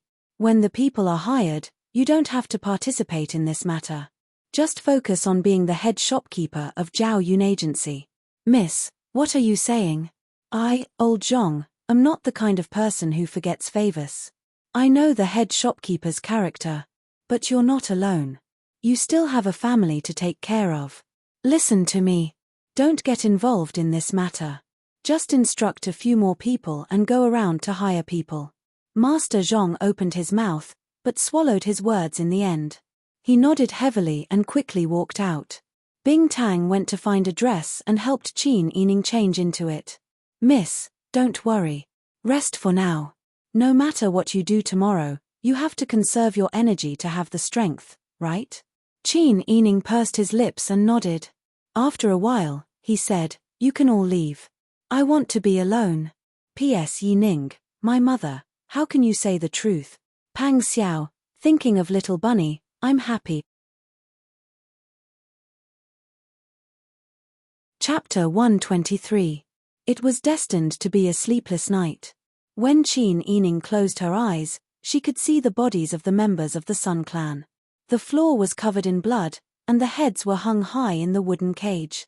The pungent smell of blood seemed to be at the tip of her nose. How could she sleep peacefully? Qin Yining was lost in thought as she stared at the light blue gauze curtain. The candlelight outside the curtain was reflected on the curtain, forming a hazy cross halo. The wind blew the window frame, and the candlelight flickered. She seemed to hear a woman crying. Qin Yining was shocked. She lifted the curtain and stood on the steps. The crying disappeared again. The room was filled with unfamiliar furnishings. It was pitch black in the shadows, as if there was a beast hiding there that could pounce on her at any time and devour her. Qin Yining rubbed her aching forehead and sat on the edge of the bed tiredly. She leaned her head against the bedpost and closed her eyes. With a creak, Bing Tang pushed the door open and came in with a lamp. He asked worriedly, Miss, why are you not asleep? What time is it? It's already Yinjing. Bing Tang placed the lamp on the table, and the room immediately lit up. The beast hiding in the darkness was also driven away by the light. Miss, you must be so worried that you didn't sleep the whole night, right? How can I sleep after such a big thing happened? Bing Tang put 3 of her fingers on Qin Yining's wrist. After checking her pulse, she said, Miss, there's nothing wrong with your body. I'll prepare some appetizers for you later and drink some water. You'll be fine in 2 days. But do you have any abdominal pain today? Qin Yining nodded. Yes, I do have abdominal pain. My hands and feet are very cold. Miss, you had a cold before. Now that your menstrual period is coming, you will naturally have abdominal pain. But don't worry, I will help you adjust your body in the future. In less than a year, you will be cured. Miss, you have a good body. It will not affect your fertility. Qin Yining was surprised. What are you talking about? When Bing Tang saw that Qin Yining's brows had finally relaxed, he deliberately joked, it's just natural etiquette. It's not a bad thing. We, who study medicine, have seen through all of this.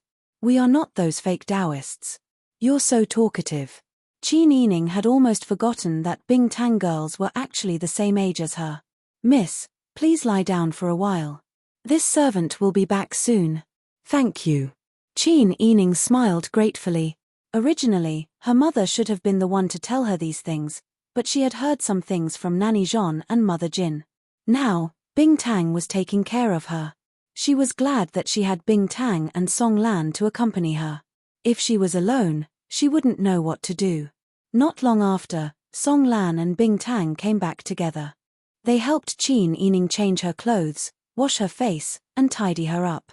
They also brought over warm rice porridge and a few side dishes to serve her. With warm porridge in her stomach, Qin Yining felt a little better. Her face was no longer as pale as snow. Boss, are you awake? Master Zhong's voice came from outside the door. Qin Yining hurriedly went to open the door. Master Zhong. How did it go? Master Zhong entered the door. He also looked haggard from not sleeping all night, but there was a smile on his face. Boss, fortunately, we did not disappoint you. We have already hired 4 skilled people. They promised us that they would definitely rescue the people. I promised them a reward of 5,000 taels of silver each. That's good. Thank you, Master Zhong. Qin Yining's heart, which had been hanging in the air all night, could finally be at ease. She had been tossing and turning all night.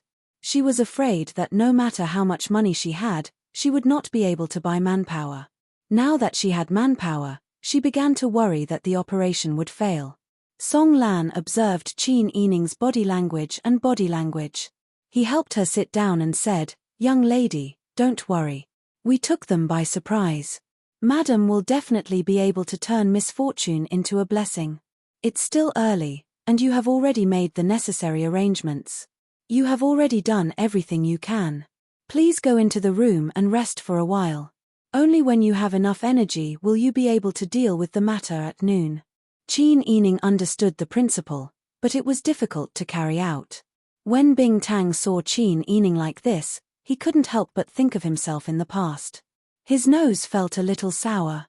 Unfortunately, at this time, they, as servants, could only try their best to take care of Qin Yining. There was nothing else they could do. Qin Yining sat like this until 9:15 in the morning. He really couldn't wait any longer, so he ordered Master Zhong to come in. "I'll have to trouble Master Zhong to prepare a carriage for me. Just use the one I usually use." "Boss, are you still planning to go to the execution ground today? Whether it succeeds or not, I want to see the result with my own eyes. If it succeeds, I will return to the Fu and continue to quietly be my family Qin's young lady. If it doesn't..." Qin Yining's voice choked up. He forced himself to calm down and said, "If it doesn't succeed, I will also return to being my Grand Preceptor's legitimate daughter." However, no one would be able to stop him from doing what he wanted to do. Master Zhong heard this and sighed as he nodded. Things had happened so suddenly. Qin Yining was able to quickly make arrangements and think of countermeasures. He was also able to calm himself and not act impulsively. He didn't want to implicate the entire family Qin because of worry and resentment. Compared to Qin Yining's actions, the Sun Clan's unprovoked disaster seemed even more foolish. Master Zhong criticized in his heart. However, he didn't want to criticize his boss's mother in front of her. He just did as he was told. Qin Yining dressed neatly. Enduring the pain in his lower abdomen, he boarded the carriage with a pale face and headed toward the Meridian Gate. Grand Preceptor Qin had just succeeded in negotiating peace and Dayan people were still living a peaceful life. However, in the blink of an eye, the emperor had killed the official's legitimate wife. This news had already spread throughout the capital. Many people had already gone to complain for the Grand Preceptor's wife. However, an imperial edict had decreed her death. Furthermore, the Grand Preceptor's wife had insulted the emperor. With the label of disloyal, who dared to act rashly? Therefore, the people's petitions and pleas for mercy were all useless at this time. When noon arrived, the Sun Clan, dressed in snow-white undergarments and with messy hair, was pushed over by the executioner. Their hands were tied behind their backs and their mouths were gagged with rags. Seeing them come, the surrounding people were in an uproar. Some people pushed and shoved forward. If it weren't for the warden's office and the Ministry of Justice's people who had already made arrangements and formed a circle to block them, they probably would have rushed inside. Qin Yining brought Bing Tang and Song Lan and stood at the front of the crowd. When they saw the Sun Clan's dirty face, they couldn't help but cry. Qin Yining couldn't hold back his tears and shouted, "Mother!" The young girl's voice was crisp and clear. Coupled with her heartfelt grief, her voice traveled far into the distance. When the people realized that the person next to them was Grand Preceptor Qin's legitimate daughter, they intentionally moved to the side, as if they were afraid of squeezing her. The people around them had already seen Qin Yining's appearance clearly. At this time, everyone couldn't help but sigh in their hearts. No wonder the fatuous ruler ordered Grand Preceptor Qin to bring his legitimate daughter to negotiate. Young Miss Qin was indeed the daughter of wise Pan An. However, her family Qin was too tragic. No matter who in Daeju liked young Miss Qin, Grand Preceptor Qin had sacrificed his daughter for the sake of negotiating peace. In the end, after returning to the country, not only did he encounter an assassination attempt, The fatuous ruler even wanted to kill Grand Preceptor Qin's legitimate wife. This was simply unreasonable and inhumane. The commoners became even more agitated and began to shout at the same time. What crime did Madame Qin commit? Why did she have to be shown to the public? Grand Preceptor Qin has contributed greatly to the country. Shouldn't the emperor show mercy? That's right. For Grand Preceptor Qin's sake, he shouldn't have killed his wife. The Sun Clan's mother was kneeling on the stage. When she saw Qin Yining being stopped by the soldiers of the 5 cities warden's office, she couldn't stop her tears from flowing down. As she struggled, she repeatedly shook her head at Qin Yining, as if she had something to say to Qin Yining. However, because her lips were pouted, she couldn't say anything and could only anxiously cry. When Qin Yining saw her mother like this, she couldn't care less about reason. She pushed away the soldiers in front of her and was about to charge forward. However, this was an execution ground after all. No matter how strong Qin Yining was, she was still a woman. She was pulled back by the soldiers and thrown into the crowd, where she fell to the ground. Young Miss Qin, we respect Grand Preceptor Qin. Please reconsider your actions. This is an important execution ground. You can't just barge into it. Qin Yining gritted her teeth and stood up with the help of Bing Tang and Song Lan. There were so many soldiers, but she had only found 4 people.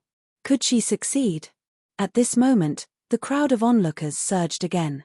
It was as if someone was pushing and shoving from behind, pushing the people in front a few steps forward. Only then did Qin Yining realize that there were a few tall men around her. These people were dressed like ordinary people. They looked ordinary, but their bodies were very strong. Qin Yining couldn't help but feel puzzled. Could it be that she had hired these people? No, they didn't know who the real employer was. They wouldn't come to her side at all. It's noon. Begin the execution.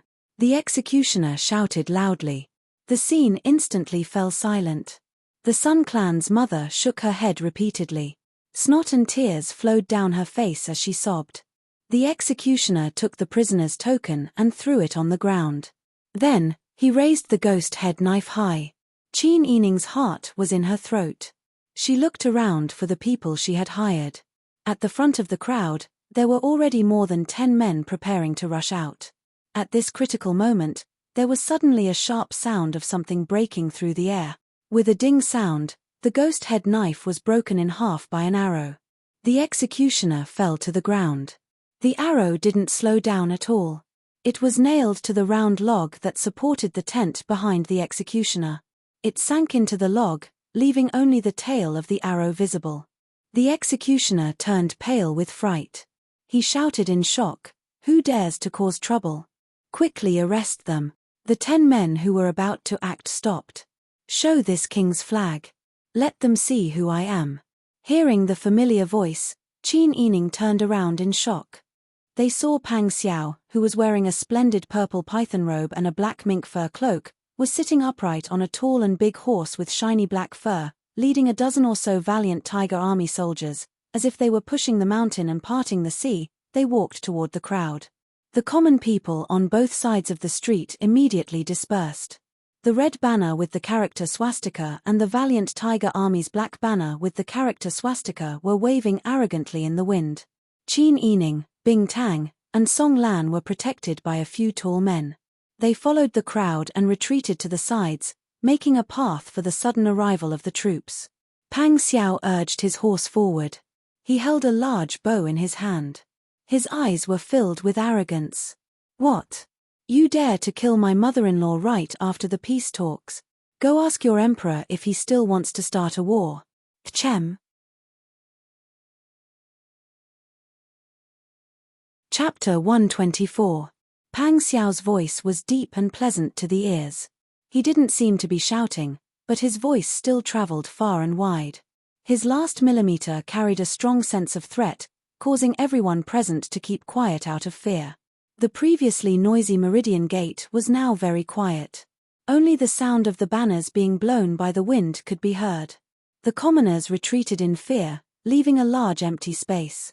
The men beside Qin Yining seemed to have completed their mission as they disappeared into the crowd. The delicate girl with 2 servant girls stood in front of the commoners, making her seem like a crane in a flock of chickens. Pang Xiao first looked at Qin Yining, then raised his eyebrows and smiled at her. He then looked back at the executioner. The executioner quickly walked over with his subordinates. He asked in a dry and hoarse voice, "Are you Daju's Prince Zhongshiren?" As soon as he finished speaking, Pang Xiao lashed out with his horse whip. With a crisp pah, the tip of the whip landed on the executioner's shoulder, causing him to cry out in pain. "Who do you think you are? Who gave you the right to speak to this king? Call your emperor over." Pang Xiao dismounted from his horse and threw his large bow and horsewhip behind him. Huzi hurriedly caught them.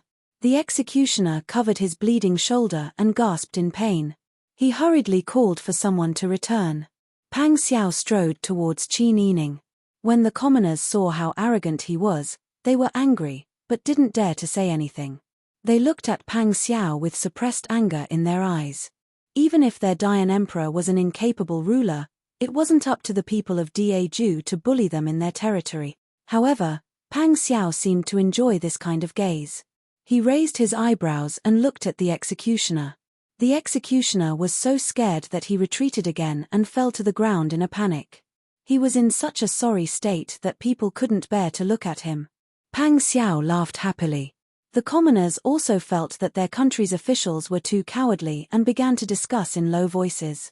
Pang Xiao walked in front of Qin Yining and took off the sable fur cloak on Qin Yining's shoulders. "Look at how cold you are. You must be frightened, right?" There was a smile in his voice, and his eyes were filled with concern. "Wang Yi, please don't worry about me." Qin Yining raised his hand to take off his cloak, but was stopped by Wang Yi's large hand. "You've only been back for a few days and you've already become so haggard. Looks like I shouldn't have let you back then. What a good old dog, Yuchi. You even dare to bully this daddy's woman. I can't even bear to lay a finger on her, yet she's been bullied to this extent after just a few days back in the capital." Qin Yining furrowed his brows and looked up.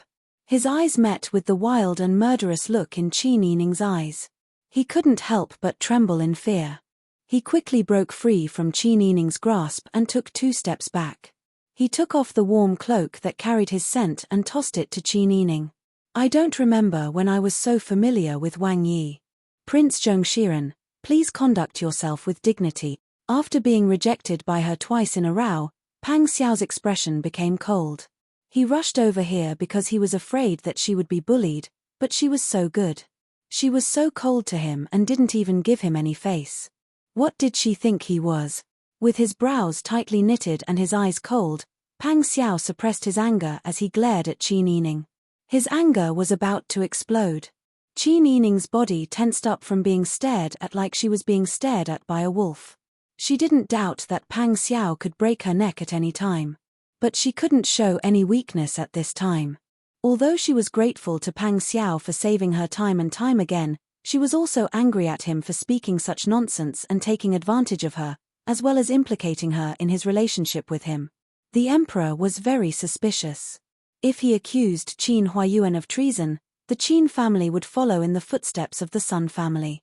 How could she dare to show that she was willing? Moreover, between them, it was Pang Xiao who had always been overbearing and forceful. She pursed her lips and stared at him without backing down.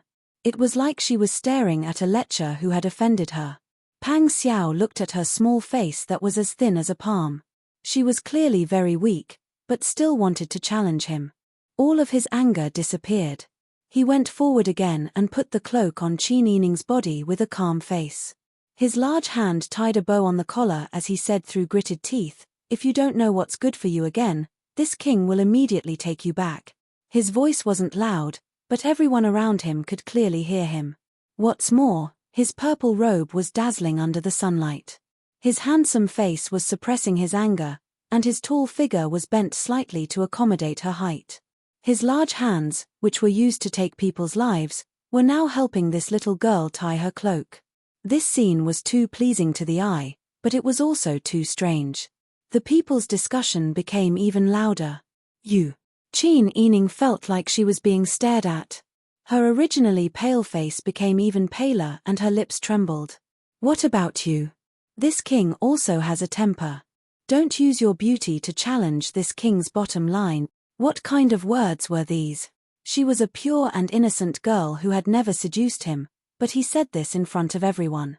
Even if she jumped into the Yellow River, she wouldn't be able to clear her name. Qin Yining was so angry that her brain was buzzing and her vision turned dark. She couldn't sleep the entire night and was anxious and angry.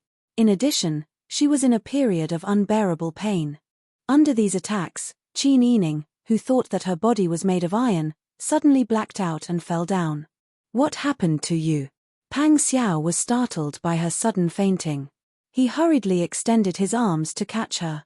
He held her in his arms and patted her cold cheeks with his big hand. Then, he put his hand on her cold forehead and asked Bing Tang anxiously, "What happened to your miss?" Bing Tang angrily glared at Pang Xiao and scolded in a low voice, "You're so angry that you fainted. You still have the nerve to ask." Pang Xiao lowered his head to look at the person leaning on his shoulder and couldn't help but feel guilty. Her face looked even paler against the black sable and purple robe. Her long eyelashes cast shadows under her eyes. Her entire body was soft and obedient. His heart softened and he lost his temper. If he had known earlier, he wouldn't have been so fierce to her just now. At this moment, the sound of horses and carriages came from not far away. Pang Xiao carefully picked up Qin Yining and placed him on the military carpet laid out on the ground in Huzi. He handed him over to Bing Tang for treatment and turned to look at the people coming with his hands behind his back. The emperor, who was dressed in bright yellow, quickly walked over with the empress, crown prince, and Qin Huayuan surrounded by palace servants. The commoners were all stunned. They didn't expect that with just one sentence from Wang Yi of Daiju, their Dayan emperor would really bring his wife and son over. The commoners were extremely disappointed with the incapable ruler, but they had no choice but to bow and shout "Long live" 3 times. There was no one else in the emperor's eyes. He only saw the young man with an imposing aura that was like an unsheathed blade. The young man's gaze was like a knife, cutting him until he felt cold all over. The emperor, who had always been tall and valiant, seemed a bit hunched in front of Pang Xiao. "This is your Majesty of Dayan. This king greets you." Pang Xiao cupped his hands in greeting. His attitude was extremely perfunctory. The emperor didn't care at all.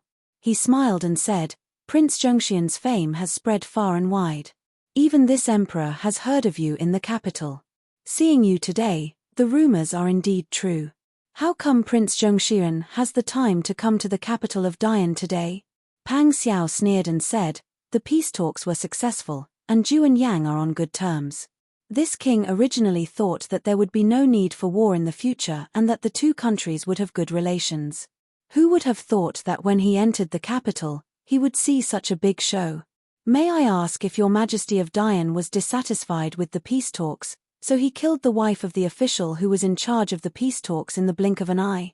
Such arrogant and direct words made the emperor's forehead break out in cold sweat. Small show. Chapter 125. The emperor nervously wiped the cold sweat off his face and forced a smile. "Prince Zhengxian, what are you talking about? The peace talks are a good thing that both Yang and Zhu are looking forward to. Why would I be dissatisfied? If you are not dissatisfied, why would your Majesty of Dayan make such a big scene today? If this king didn't happen to meet you, I'm afraid that your country's imperial tutor's wife would have died. This king doesn't care about how many people your country killed, but you killed the family of the official in charge of the peace talks. This king can't help but think about it. This king is a rough person and can't analyze the twists and turns in this matter.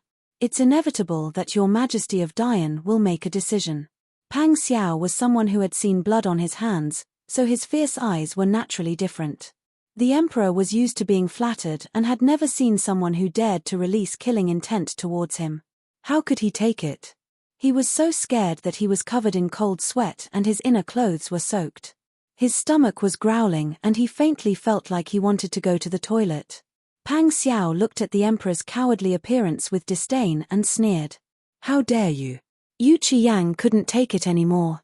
He strode forward and said in a deep voice, "Your Majesty is just a prince. How dare you be so arrogant in front of our Dayan emperor? How can an outsider interfere with the matters of our Yang dynasty? TSK, the crown prince is full of pride. You are so aggressive, it seems like it's also your emperor's idea. Pang Xiao crossed his arms and looked down at them condescendingly. This king is indeed just a prince and can't interfere with your country's methods of killing loyal people. However, this king's tiger army is under the command of this king. Threat. This was a clear threat. Yu Qiyang's white face was red with anger.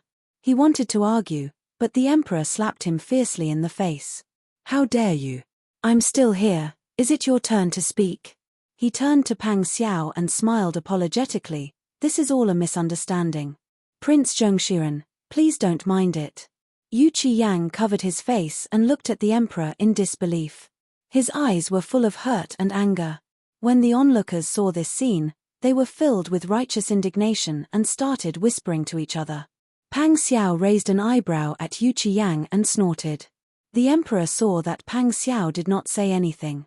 He had already admitted defeat in public, but the other party was still not willing to give him a way out.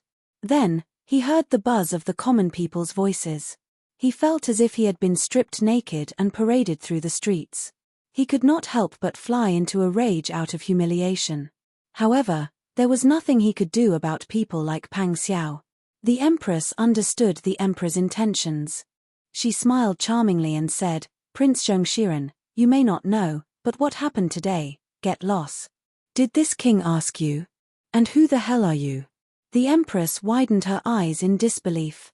Her beautiful eyes were filled with tears as she looked at the emperor with grievance. The emperor's expression was already very ugly. He seemed to be explaining, but also reprimanding. This is my empress, Lady Cow. A hen leads the mourning, but only the rope of the family. Is there no man left in your country? You actually make the harem jump up and down, Pang Xiao said disdainfully. The emperor was so angry that his face turned green. However, he pretended not to care because of fear. Although the onlookers did not like Pang Xiao's arrogant behavior, his words of reprimanding the incapable ruler inexplicably made them feel good. Pang Xiao said all the things that they wanted to say but did not dare to say. It was really satisfying to see the incapable ruler and the demon empress being angry but not daring to say anything. The emperor took a deep breath and forced himself to calm down. He smiled and said, actually, what happened today was a test for Minister Qin and his wife. Minister Qin and the Sun clan are deeply in love. Now, the empress and I are very gratified and feel that their love is very touching. It just so happens that Prince Zhongshiren is also here and can be my witness. The emperor turned around and saw that the Sun clan was still tied up.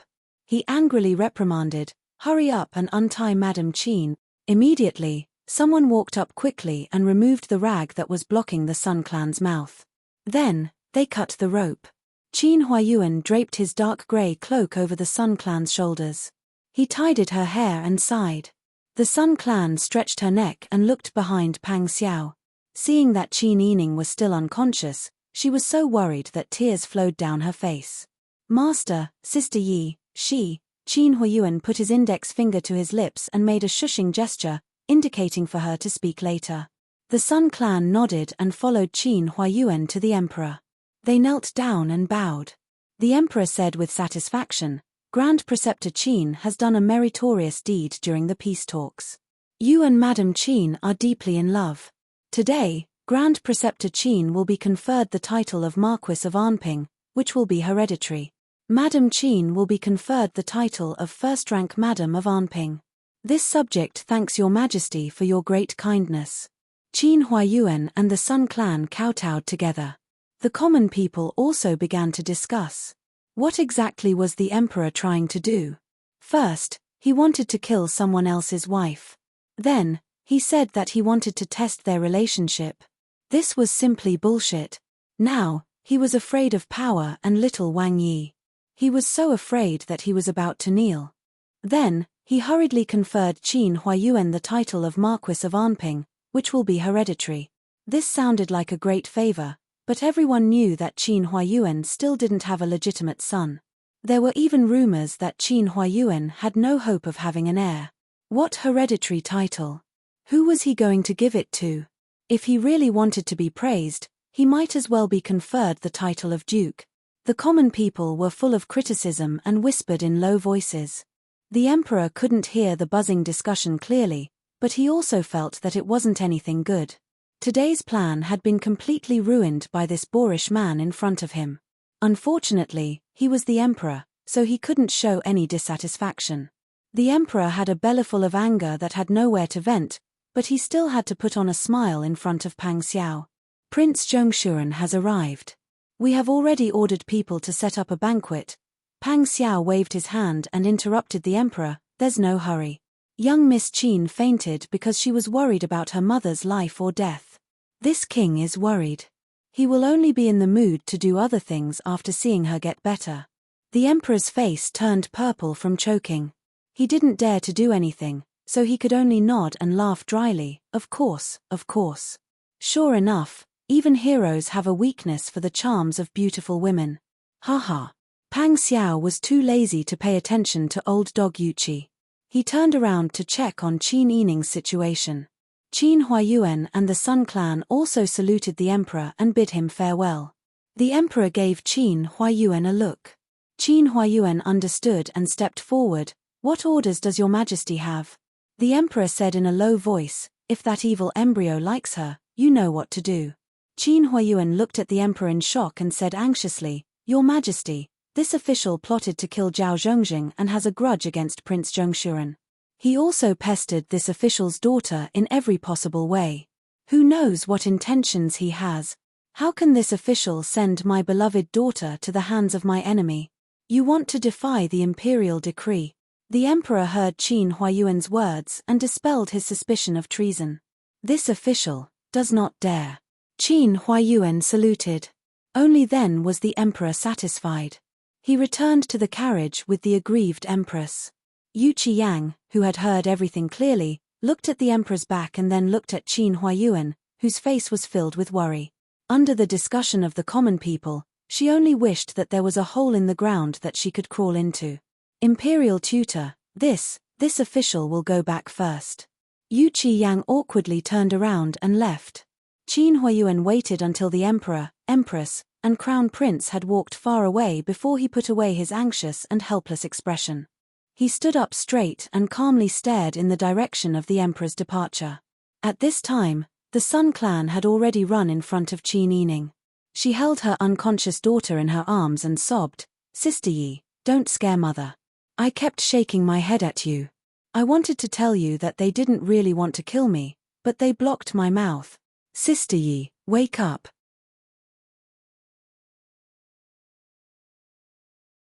Chapter 126. When Qin Huayuan heard the Sun Clan's words, he knelt down with a frown and patted her shoulder to comfort her. When the Sun Clan saw that it was Qin Huayuan, she leaned into his arms and sobbed. When Pang Xiao saw Qin Huayuan's expression, she became even more confused. Qin Huayuan worriedly asked Bing Tang, Miss Tang, how is Sister Yi? Master, Madam, don't worry. Miss is fine. She just fainted because of anger and exhaustion. This servant has already performed acupuncture on Miss. She should be fine. Bing Tang held Qin Yining's hand and continuously massaged the acupuncture points on her fingers and the web between her thumb and forefinger. The people from the warden's office in the 5 cities had already evacuated the onlookers. Only Qin Huayuan's family and the dozen or so Tiger Army soldiers that Pang Xiao brought were left in front of the Meridian Gate. Just now, there were many people, so they didn't feel it. Now, the wind suddenly blew, making people's faces feel cold. The weather is still cold. Why don't we find a quiet place nearby to settle Miss Qin down so that she won't catch a cold? Pang Xiao thought for a moment and said, I remember that there is a restaurant in Zhao Yun Agency nearby. Bing Tang nodded and said, last night, Miss stayed at Gui Lin Lu. Master, Madam, why don't we settle down at Gui Lin Lu for the time being? When Pang Xiao thought about the temperament of the family Qin people, she guessed most of what Qin Yining had experienced. Her heart felt like it was being pinched by someone, and she felt a dull pain. This king has really learned something. The family Qin can't even accommodate a girl. Only then did the Sun Clan remember that the one who spoke was the cold-blooded little Wang Yi. When she thought about how close he was to Qin Yining just now, she cried even harder. Qin Huayuan frowned and looked at Pang Xiao. Young Miss broke out. In front of Qin Huayuan, Bing Tang was not in a position to talk about the people in the main family's mansion. He just said this lightly and helped Qin Yining up with Song Lan. They walked to the side of the carriage. The Sun clan also hurried to help. Qin Huayuan was a smart man. How could he not understand? When the child was brought back from the mountains, his face was still rosy and full of vitality.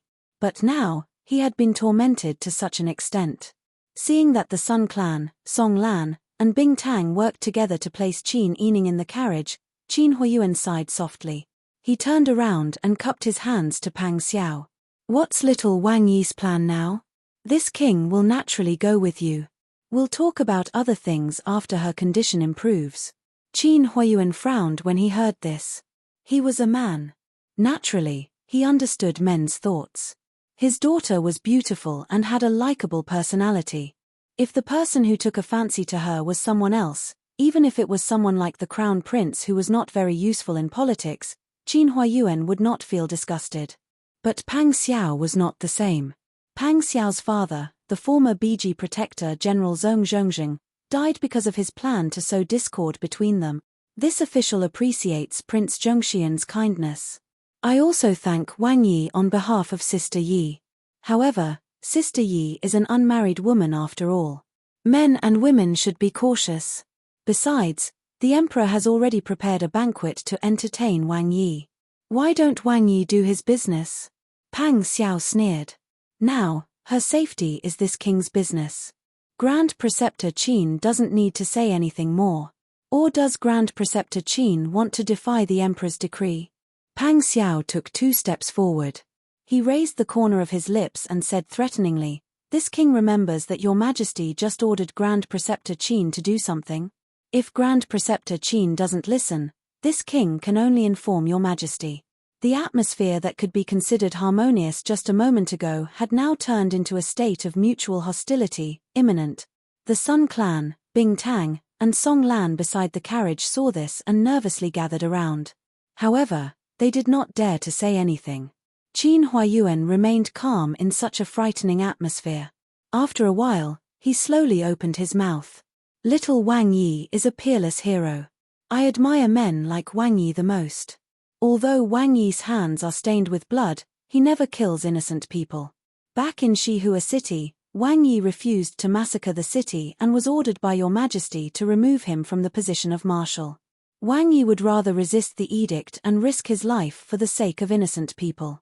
On behalf of the people of Shihua City, I thank Wang Yi for not killing me. As Qin Huayuan spoke, he bowed to Pang Xiao. The tense atmosphere just now had been resolved by his actions. The people around were shocked by Qin Huayuan's words. The Sun clan, Bing Tang, and Song Lan did not expect that Pang Xiao, who killed without batting an eyelid, was removed from the position of marshal because he did not want to kill the people of Shihua City. Pang Xiao looked at Qin Huayuan with a complicated expression. Not only did Qin Huayuan sincerely express his gratitude, but he also revealed his background to Pang Xiao. He was telling Pang Xiao that he had spies in Daeju and that the status of spies was not low. What did Qin Huayuan want by revealing his trump card like this? Qin Huayuan straightened up and said, "You and I are both men. The grudges between men should not affect the family. Back then, I schemed against your father and indirectly caused his tragic death.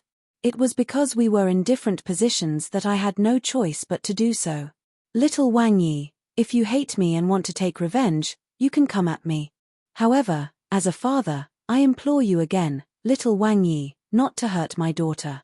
She has led a wandering life since she was young and has suffered a lot. She is truly innocent." In front of the 2 armies, little Wang Yi was willing to take a risk and do a benevolent and righteous act for someone unrelated to you. Now, little Wang Yi, please let go of the innocent and do not involve Sister Yi in this. After Qin Huayuan finished speaking, he saluted again. Qin Huayuan's sincere words made the Sun clan burst into tears. Bing Tang and Song Lan also had tears in their eyes. Even Huzi and the other hot-blooded men behind Pang Xiao couldn't help but be moved. Although Qin Huayuan was as cunning as a fox and had harmed Wang Yi's father, he was still a person with a true temperament. Pang Xiao, on the other hand, was filled with anger after being moved. So in Grand Preceptor Qin's eyes, This king is such a despicable person. If this king wanted to take revenge, you would have died countless times. Do you really think your life is so tough? I don't think that way. Pang Xiao sneered and took 2 steps forward. He stared at Qin Huayuan with his hawk-like sharp eyes and said without backing down, Grand Preceptor Qin doesn't have the right to decide who this king likes. Qin Huayuan also didn't avoid looking at Pang Xiao. After a moment, he suddenly smiled and nodded. Since that's the case, let's go to Qilin Tower first. As he spoke, he turned around and strode toward the carriage, looking as if he was in a hurry to send his daughter to a place to settle down. Pang Xiao looked at Qin Huayuan's back and sneered. He finally understood where Qin Yining's strength came from. He was so angry that his heart itched, but he couldn't slap her. Her intelligence and wisdom were all inherited from her father. Master, are we going to Qilin Tower? Huzi came forward and asked. Pang Xiao nodded and pulled his beloved horse over. The rest of the tiger army also got on their horses and followed Pang Xiao behind the family Qin's carriage. Huzi then urged his horse closer to Pang Xiao and asked in a low voice, Wang Yi, I just received a secret report from Jinghu Wei. Your Majesty has sent Lian Shengjie as an envoy to Dian. He should arrive in 2 days. If we arrive first, won't the Dian people think that you are pretending to be an envoy? Pang Xiao said indifferently, let them be. What can they do to me? Huzi could only nod helplessly. His Wang Yi was usually so calm, but he was so abnormal in front of Miss Qin. It was as if all his impulses were used on one person.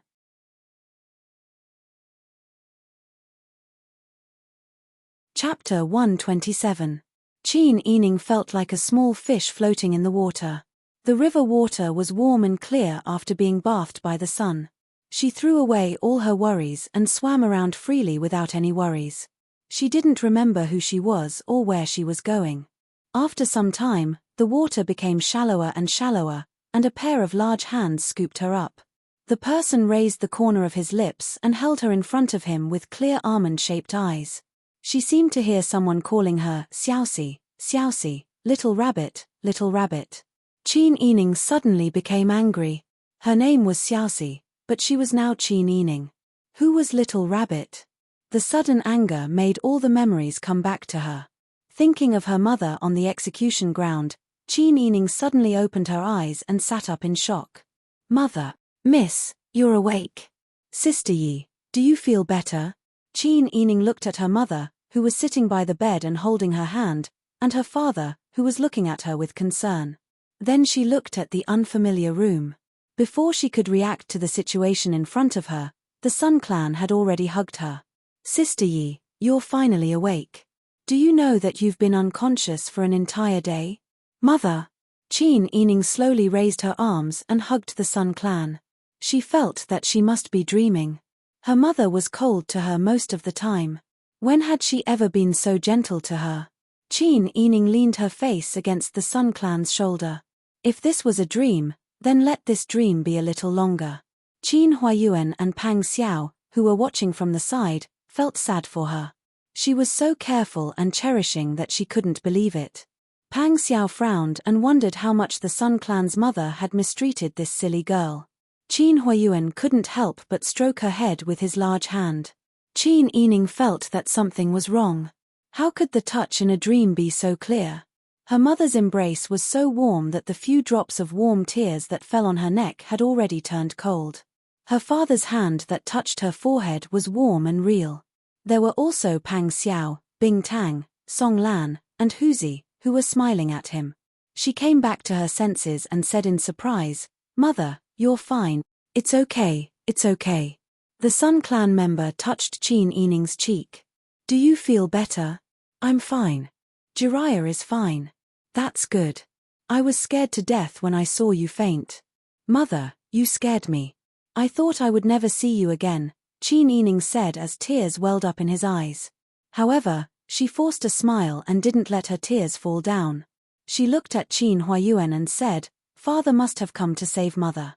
Otherwise, if the executioner wanted to kill the criminal, even if Pang Xiao was there, he would still do it. Qin Huayuan said with shame, It was little Wang Yi who saved your mother. Father had been in the palace with the emperor and didn't have a chance to come out. It was only later that the emperor heard that little Wang Yi came in person that he brought father here. Qin Yining looked at Pang Xiao in surprise. She remembered. Pang Xiao arrogantly told the executioner to call the emperor. With the temperament of an incapable emperor, wouldn't he be scared to the point of peeing his pants when he saw Pang Xiao? Naturally, whatever Pang Xiao said was the truth. So, it was really Pang Xiao who saved the Sun Clan? In addition, Pang Xiao saved her, her mother, and her grandmother's lives in the fairy temple, protected her in Shihua City, and saved the Sun Clan on the execution field. He had saved her 3 times. Qin Yining lifted the quilt and got up. She knelt down in front of Pang Xiao and was about to kowtow. Her face was as white as snow, and her body was weak. How could Pang Xiao be willing to let her bow? He hurriedly reached out to help her. What are you doing? Get up. Qin Yining refused to get up, but she couldn't kowtow because he was holding her arm. She could only look up at him gratefully. Wang Yi has saved me many times. This time, you saved my mother's life. I have nothing to repay you with. In the future, if Wang Yi has any orders, just say it. This little girl will go through water and tread on fire, and will not hesitate to die 10,000 times. Who wants you to die 10,000 times? Pang Xiao looked at Qin Yining's beautiful face up close. His ears turned red, and he used a little strength to help her up. Miss Qin, you don't have to do this. This king was just doing it in passing. Whose mouth couldn't help but twitch when he heard this. He was clearly living well in the fairy temple, but after receiving Jinghu Wei's secret report, he rushed over as fast as he could. He didn't know how to take advantage of the situation in front of the main character, but he still talked about in passing. How could he please the beauty like this? He was anxious to death. How can there be such an easy thing in the world? Qin Yining laughed. Wang Yi's identity is special. It's not easy for him to move around in the Dian. I'm not someone who doesn't know what's good for him. Although Wang Yi's words sometimes are a little unorthodox, I've seen what Wang Yi has done. I said I'll repay you, so I'll definitely repay you. Pang Xiao heard this and his appreciation of her increased another level. He knew she was an understanding person. As expected, she didn't disappoint him. She was always smart enough to look past the surface and see the essence of things. Although she didn't like the words he said, she wouldn't erase what he had done for her. Pang Xiao waved his hand. Miss Qin, don't take it to heart. Since you're fine, this king will leave. Qin Yining thought he must have something to do, so he curtsied. Wang Yi, take care. Pang Xiao looked at him deeply before leaving with Huzi. Qin Huayuan stood up to send them off. Qin Yining took the Sun Clan's hand and said, Mother, you've suffered. When I came home, I didn't find you in the Fu. I heard you went to the palace with Madame Cao. Did they treat you badly? No one treated me badly when I lived in the palace, but I was very nervous when facing people like the Empress. Qin Yining nodded and asked, why did you offend the Empress and the Emperor that day? The Sun Clan was stunned by the question and said in surprise, when did I offend the Emperor and the Empress? Qin Yining saw the Sun Clan's appearance and felt even more confused. She had her doubts when the Sun Clan was sitting in front of her. Madame Sun was not a bold person. She had almost been killed just now. She should have been frightened and weak at this moment. Why did it look like she was fine? Mother didn't offend the Emperor and the Empress. But I heard outside that the Empress wanted to bestow the Emperor's 2 concubines to father as concubines. You didn't agree and argued with the Empress in the palace. You insulted the Empress and were sentenced to death. Later, the Emperor came to persuade you, but you scolded the Emperor as a fatuous ruler. The Emperor was angry and sentenced you to be publicly displayed. The Sun Clan's face turned pale and she shook her head. Do you think I'm crazy? No matter how big the hatred is, I know the severity of the matter. How could I have the courage to call the Emperor a fatuous ruler? It's even more impossible for me to argue with the Empress because she wanted to bestow concubines to me. I'm not a jealous woman. Fine, although I don't like your father taking concubines, I definitely won't forbid him from taking concubines. Why would I argue with the Empress? So, you didn't do it. Then how did you get escorted to the execution ground? The Sun Clan shook her head and said, I'm confused. I was resting in the palace when a mama called me out. That mama only said that she didn't really want to kill me and didn't explain. Then she gagged me, tied me up, and escorted me to the Meridian Gate. As soon as the Sun Clan's voice fell, the sound of the door creaking could be heard. Qin Huayuan slowly walked in. Qin Yining looked at Qin Huayuan in confusion. Qin Yining believed the Sun Clan's words. The Sun Clan wasn't a very scheming person, and they wouldn't lie about this kind of thing. Then, how could a palace servant dare to dig up an official's wife, who was just staying in the palace for a short time, gagged her and escorted her to the execution ground? Although the imperial family was dignified, if they didn't explain this kind of thing to his father, how could his father not complain at all? The emperor could indeed destroy the family Qin with a raise of his hand, but Qin Yining also believed that his father wasn't a soft persimmon that could be easily crushed. So, there was only one conclusion. His father knew about this matter. Father? Qin Yining asked in confusion, do you know what happened? Qin Huayuan sat down in a round chair near the window. He lowered his eyes and played with the bowl in his hand. He sighed and said, I don't know the details. The emperor had me stay in the imperial study and said that he wanted to chat with me. He didn't let me go back. As for what happened at the execution ground, I didn't know until I arrived. So, the so-called palace banquet didn't start? Qin Huayuan shook his head and lowered his eyes, not looking at Qin Yining.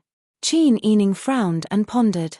The emperor used the family Qin to set up a trap. But why did the emperor do this?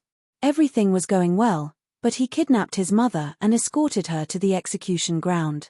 He even threatened to show her to the public. At first glance, it was obvious that he set up a big trap and wanted to test someone. When Qin Yining thought of this, he was suddenly shocked. The emperor didn't really want to kill his mother. If the people she arranged really went to the execution ground, what would happen?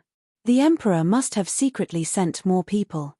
She only found 4 people, and it was uncertain whether she could successfully escape. If these 4 people were arrested and the emperor's people found out that she was the mastermind, then the entire family Qin might. Qin Yining was so scared that his back was covered in cold sweat. At this moment, she was extremely grateful to Pang Xiao for arriving in time and messing up the situation. Otherwise, she was afraid that her impulsive actions this time would have really caused a disaster for the family Qin. And her father, Qin Yining looked at his father in horror and muttered, Father, after your peace talk, did the emperor's attitude toward you change? Shouldn't we restrain ourselves? The emperor's actions this time might be to test Qin Huayuan. Perhaps he suspected that Qin Huayuan had the intention to betray the country. Qin Huayuan looked at Qin Yining with a complicated expression. There were some things that he couldn't tell her and the Sun Clan, so he could only let Qin Yining guess on his own. Qin Huayuan felt sorry for Qin Yining and the Sun Clan, but he was afraid that some things would cause even more trouble if he told them. He could only sigh softly and say, Sister Yi, you don't have to worry. Father will take care of these things. Now that you're awake and we've returned to the capital, I haven't returned home yet. Why don't we pack up and return home? Qin Yining knew that Qin Huayuan must have his own difficulties, so he didn't pursue the matter. Thinking of the Dowager Duchess's face, Qin Yining shook his head and said, Father, you can return home first. However, I won't go back with my mother so easily. Qin Huayuan was stunned and asked in confusion, Sister Yi, what do you mean? Qin Yining smiled, but his smile was uglier than crying.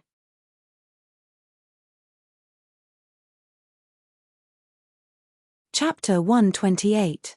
Qin Huayuan looked deeply at Qin Yining, as if he was scrutinizing something.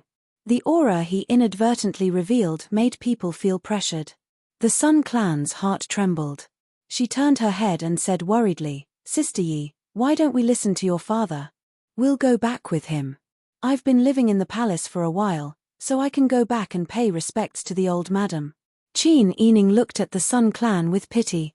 Her mother had been in the palace for many days, so she didn't know about the old madam's heartlessness. She treated the old madam as her mother-in-law, but the old madam only treated her as an outsider. The old madam was selfish and heartless to the extreme. However, Qin Yining didn't want to tell the Sun Clan about this. The Sun Clan wasn't good at enduring. In the future, she would have to return to the Fu to live. If the Sun Clan knew everything, how could she face the old madam calmly? Therefore, Qin Yining only shook her head. I hope father and mother can forgive your daughter's willfulness. It's not that I don't respect the old madam, but in order to not be bullied in the Fu in the future, I can only do this. Seeing that Qin Yining restrained herself and didn't tell the Sun Clan about the Fu, Qin Huiyuan could vaguely guess a thing or two. Father understands. You and your mother can stay here for the time being. Qin Huiyuan sighed and stood up, saying, Father will investigate when I return to the Fu. Thank you, Father. Qin Yining smiled gratefully. The dimples on her cheeks were very cute and lovable. Qin Huiyuan couldn't help but smile. You and your mother should take good care of yourselves. Master. The Sun Clan glanced at Qin Yining helplessly, then stood up to send Qin Huiyuan off. I'll persuade Sister Yi. I'll go back soon.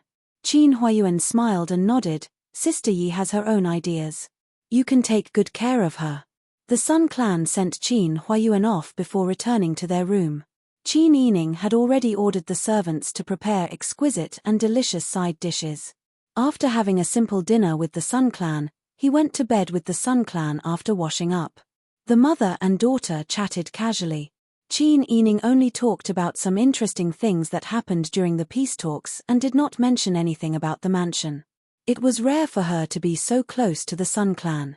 Now that she was able to speak with her mother in such a peaceful manner, she felt extremely happy.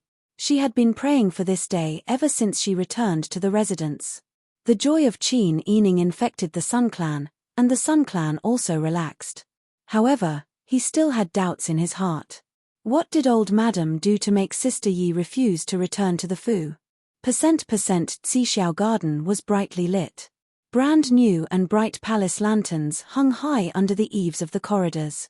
The blue brick floor that had just been drenched by a drizzle reflected the palace lanterns and the silhouette of the house, making the spacious courtyard look like a celestial palace. Qin Huiyuan wore a cloak, and Mammy Qin led the way with a lantern in front.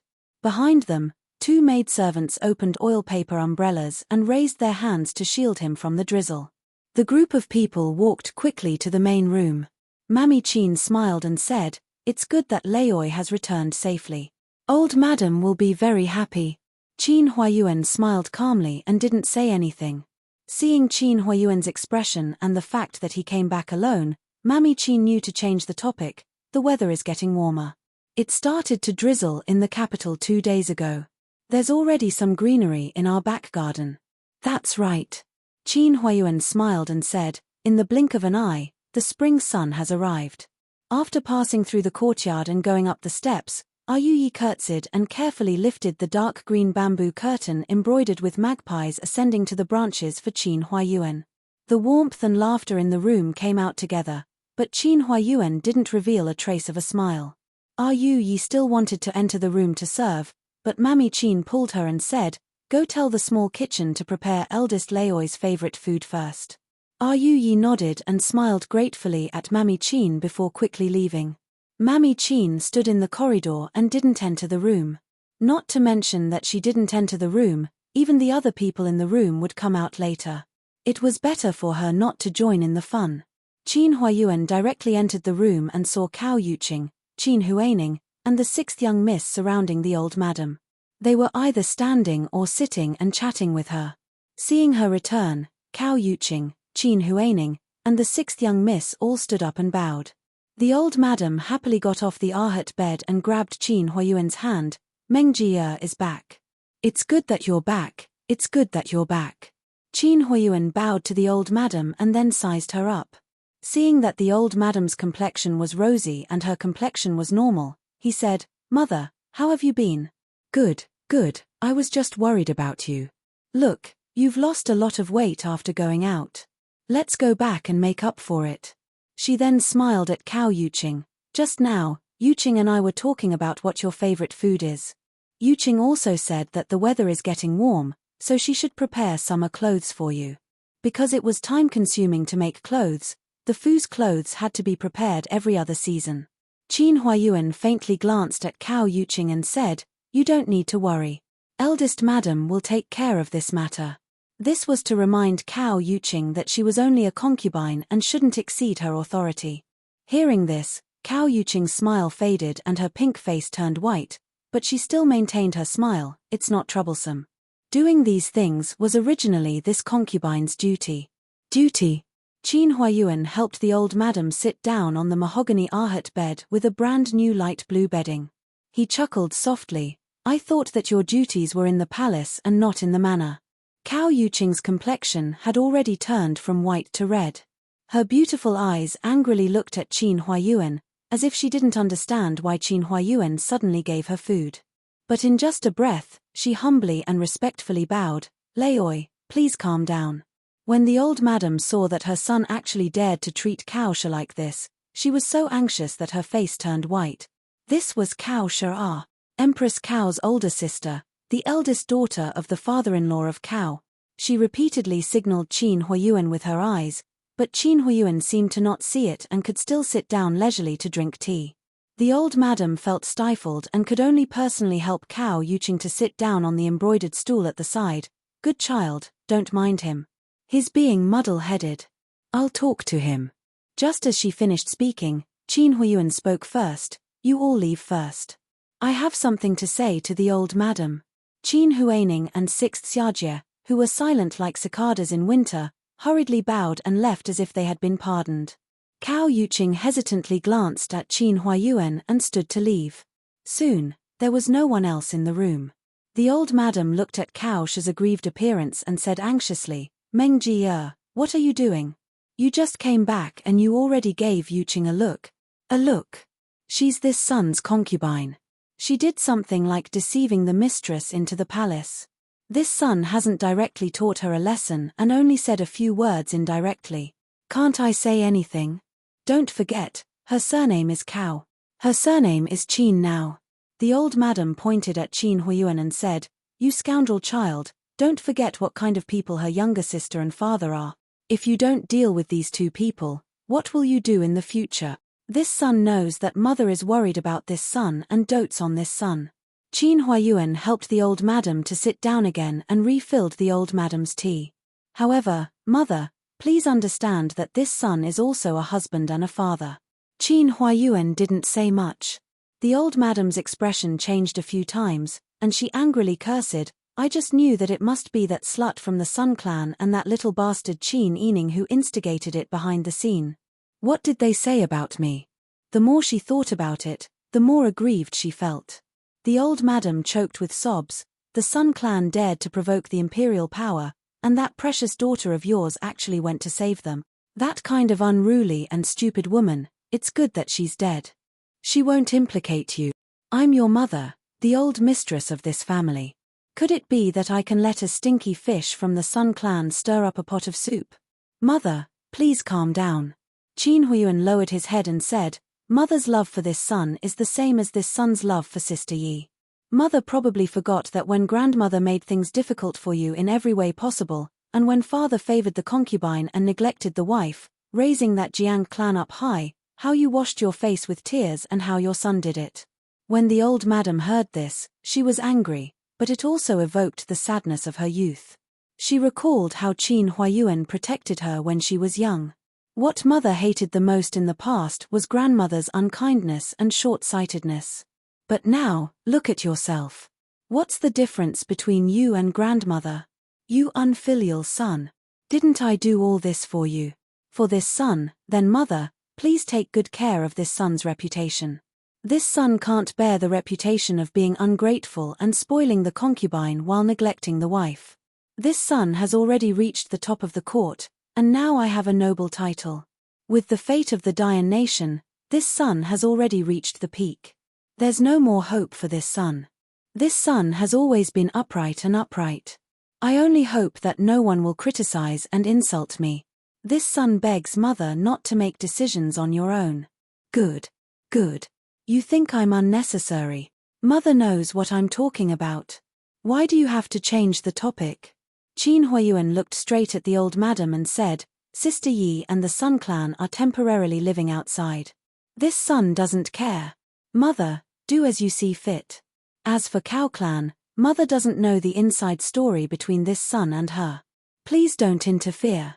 After Qin Huayuan finished speaking, he bowed and turned to leave. Looking at his back, the old madam's tears streamed down. This unfilial son, what kind of sin have I committed?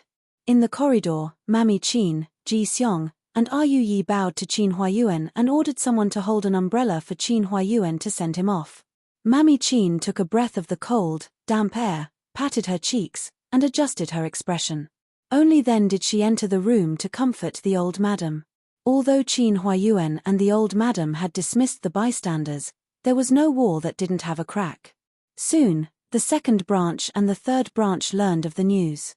The second madam and the third madam had long been displeased with the old madam's fawning. When they heard the news, they couldn't help but rejoice in her misfortune, regardless of how the people in the Fu secretly discussed it. At this time, in the welcoming pavilion of the Honglu Temple, the official of the Honglu Temple was leading Daeju's envoy to the main hall. The Lian Shengjie was dressed in casual clothes, and his back was straight. The official of the Honglu Temple said in fear and trepidation, "Your country's Prince Zhongshiren has arrived before you. At this time, he is waiting for you in the reception pavilion for a banquet. This official has prepared an exquisite banquet and our country's unique songs and dances. I hope that you won't dislike them." When he heard that Pang Xiao was also present, Lian Shengjie couldn't help but reveal a trace of fear on his face. However, when he thought about Your Majesty's decree, his heart became firm again. The unique songs and dances mentioned by the official of the Honglu Temple made Lian Shengjie's heart ripple. There would be songs and dances. These people wouldn't be rough men, right? He also wouldn't have to worry about being lonely at night. Just as he was thinking, a group of people entered the reception pavilion. You're tuning in to the Dreamy Chapters YouTube channel. We're so grateful for your support and don't forget to subscribe to join us on this incredible journey through captivating stories. Your generosity through donations truly makes a world of difference, as it's the primary source of revenue that allows me to expand and enhance this channel for you. Thank you from the bottom of my heart for being a part of this adventure.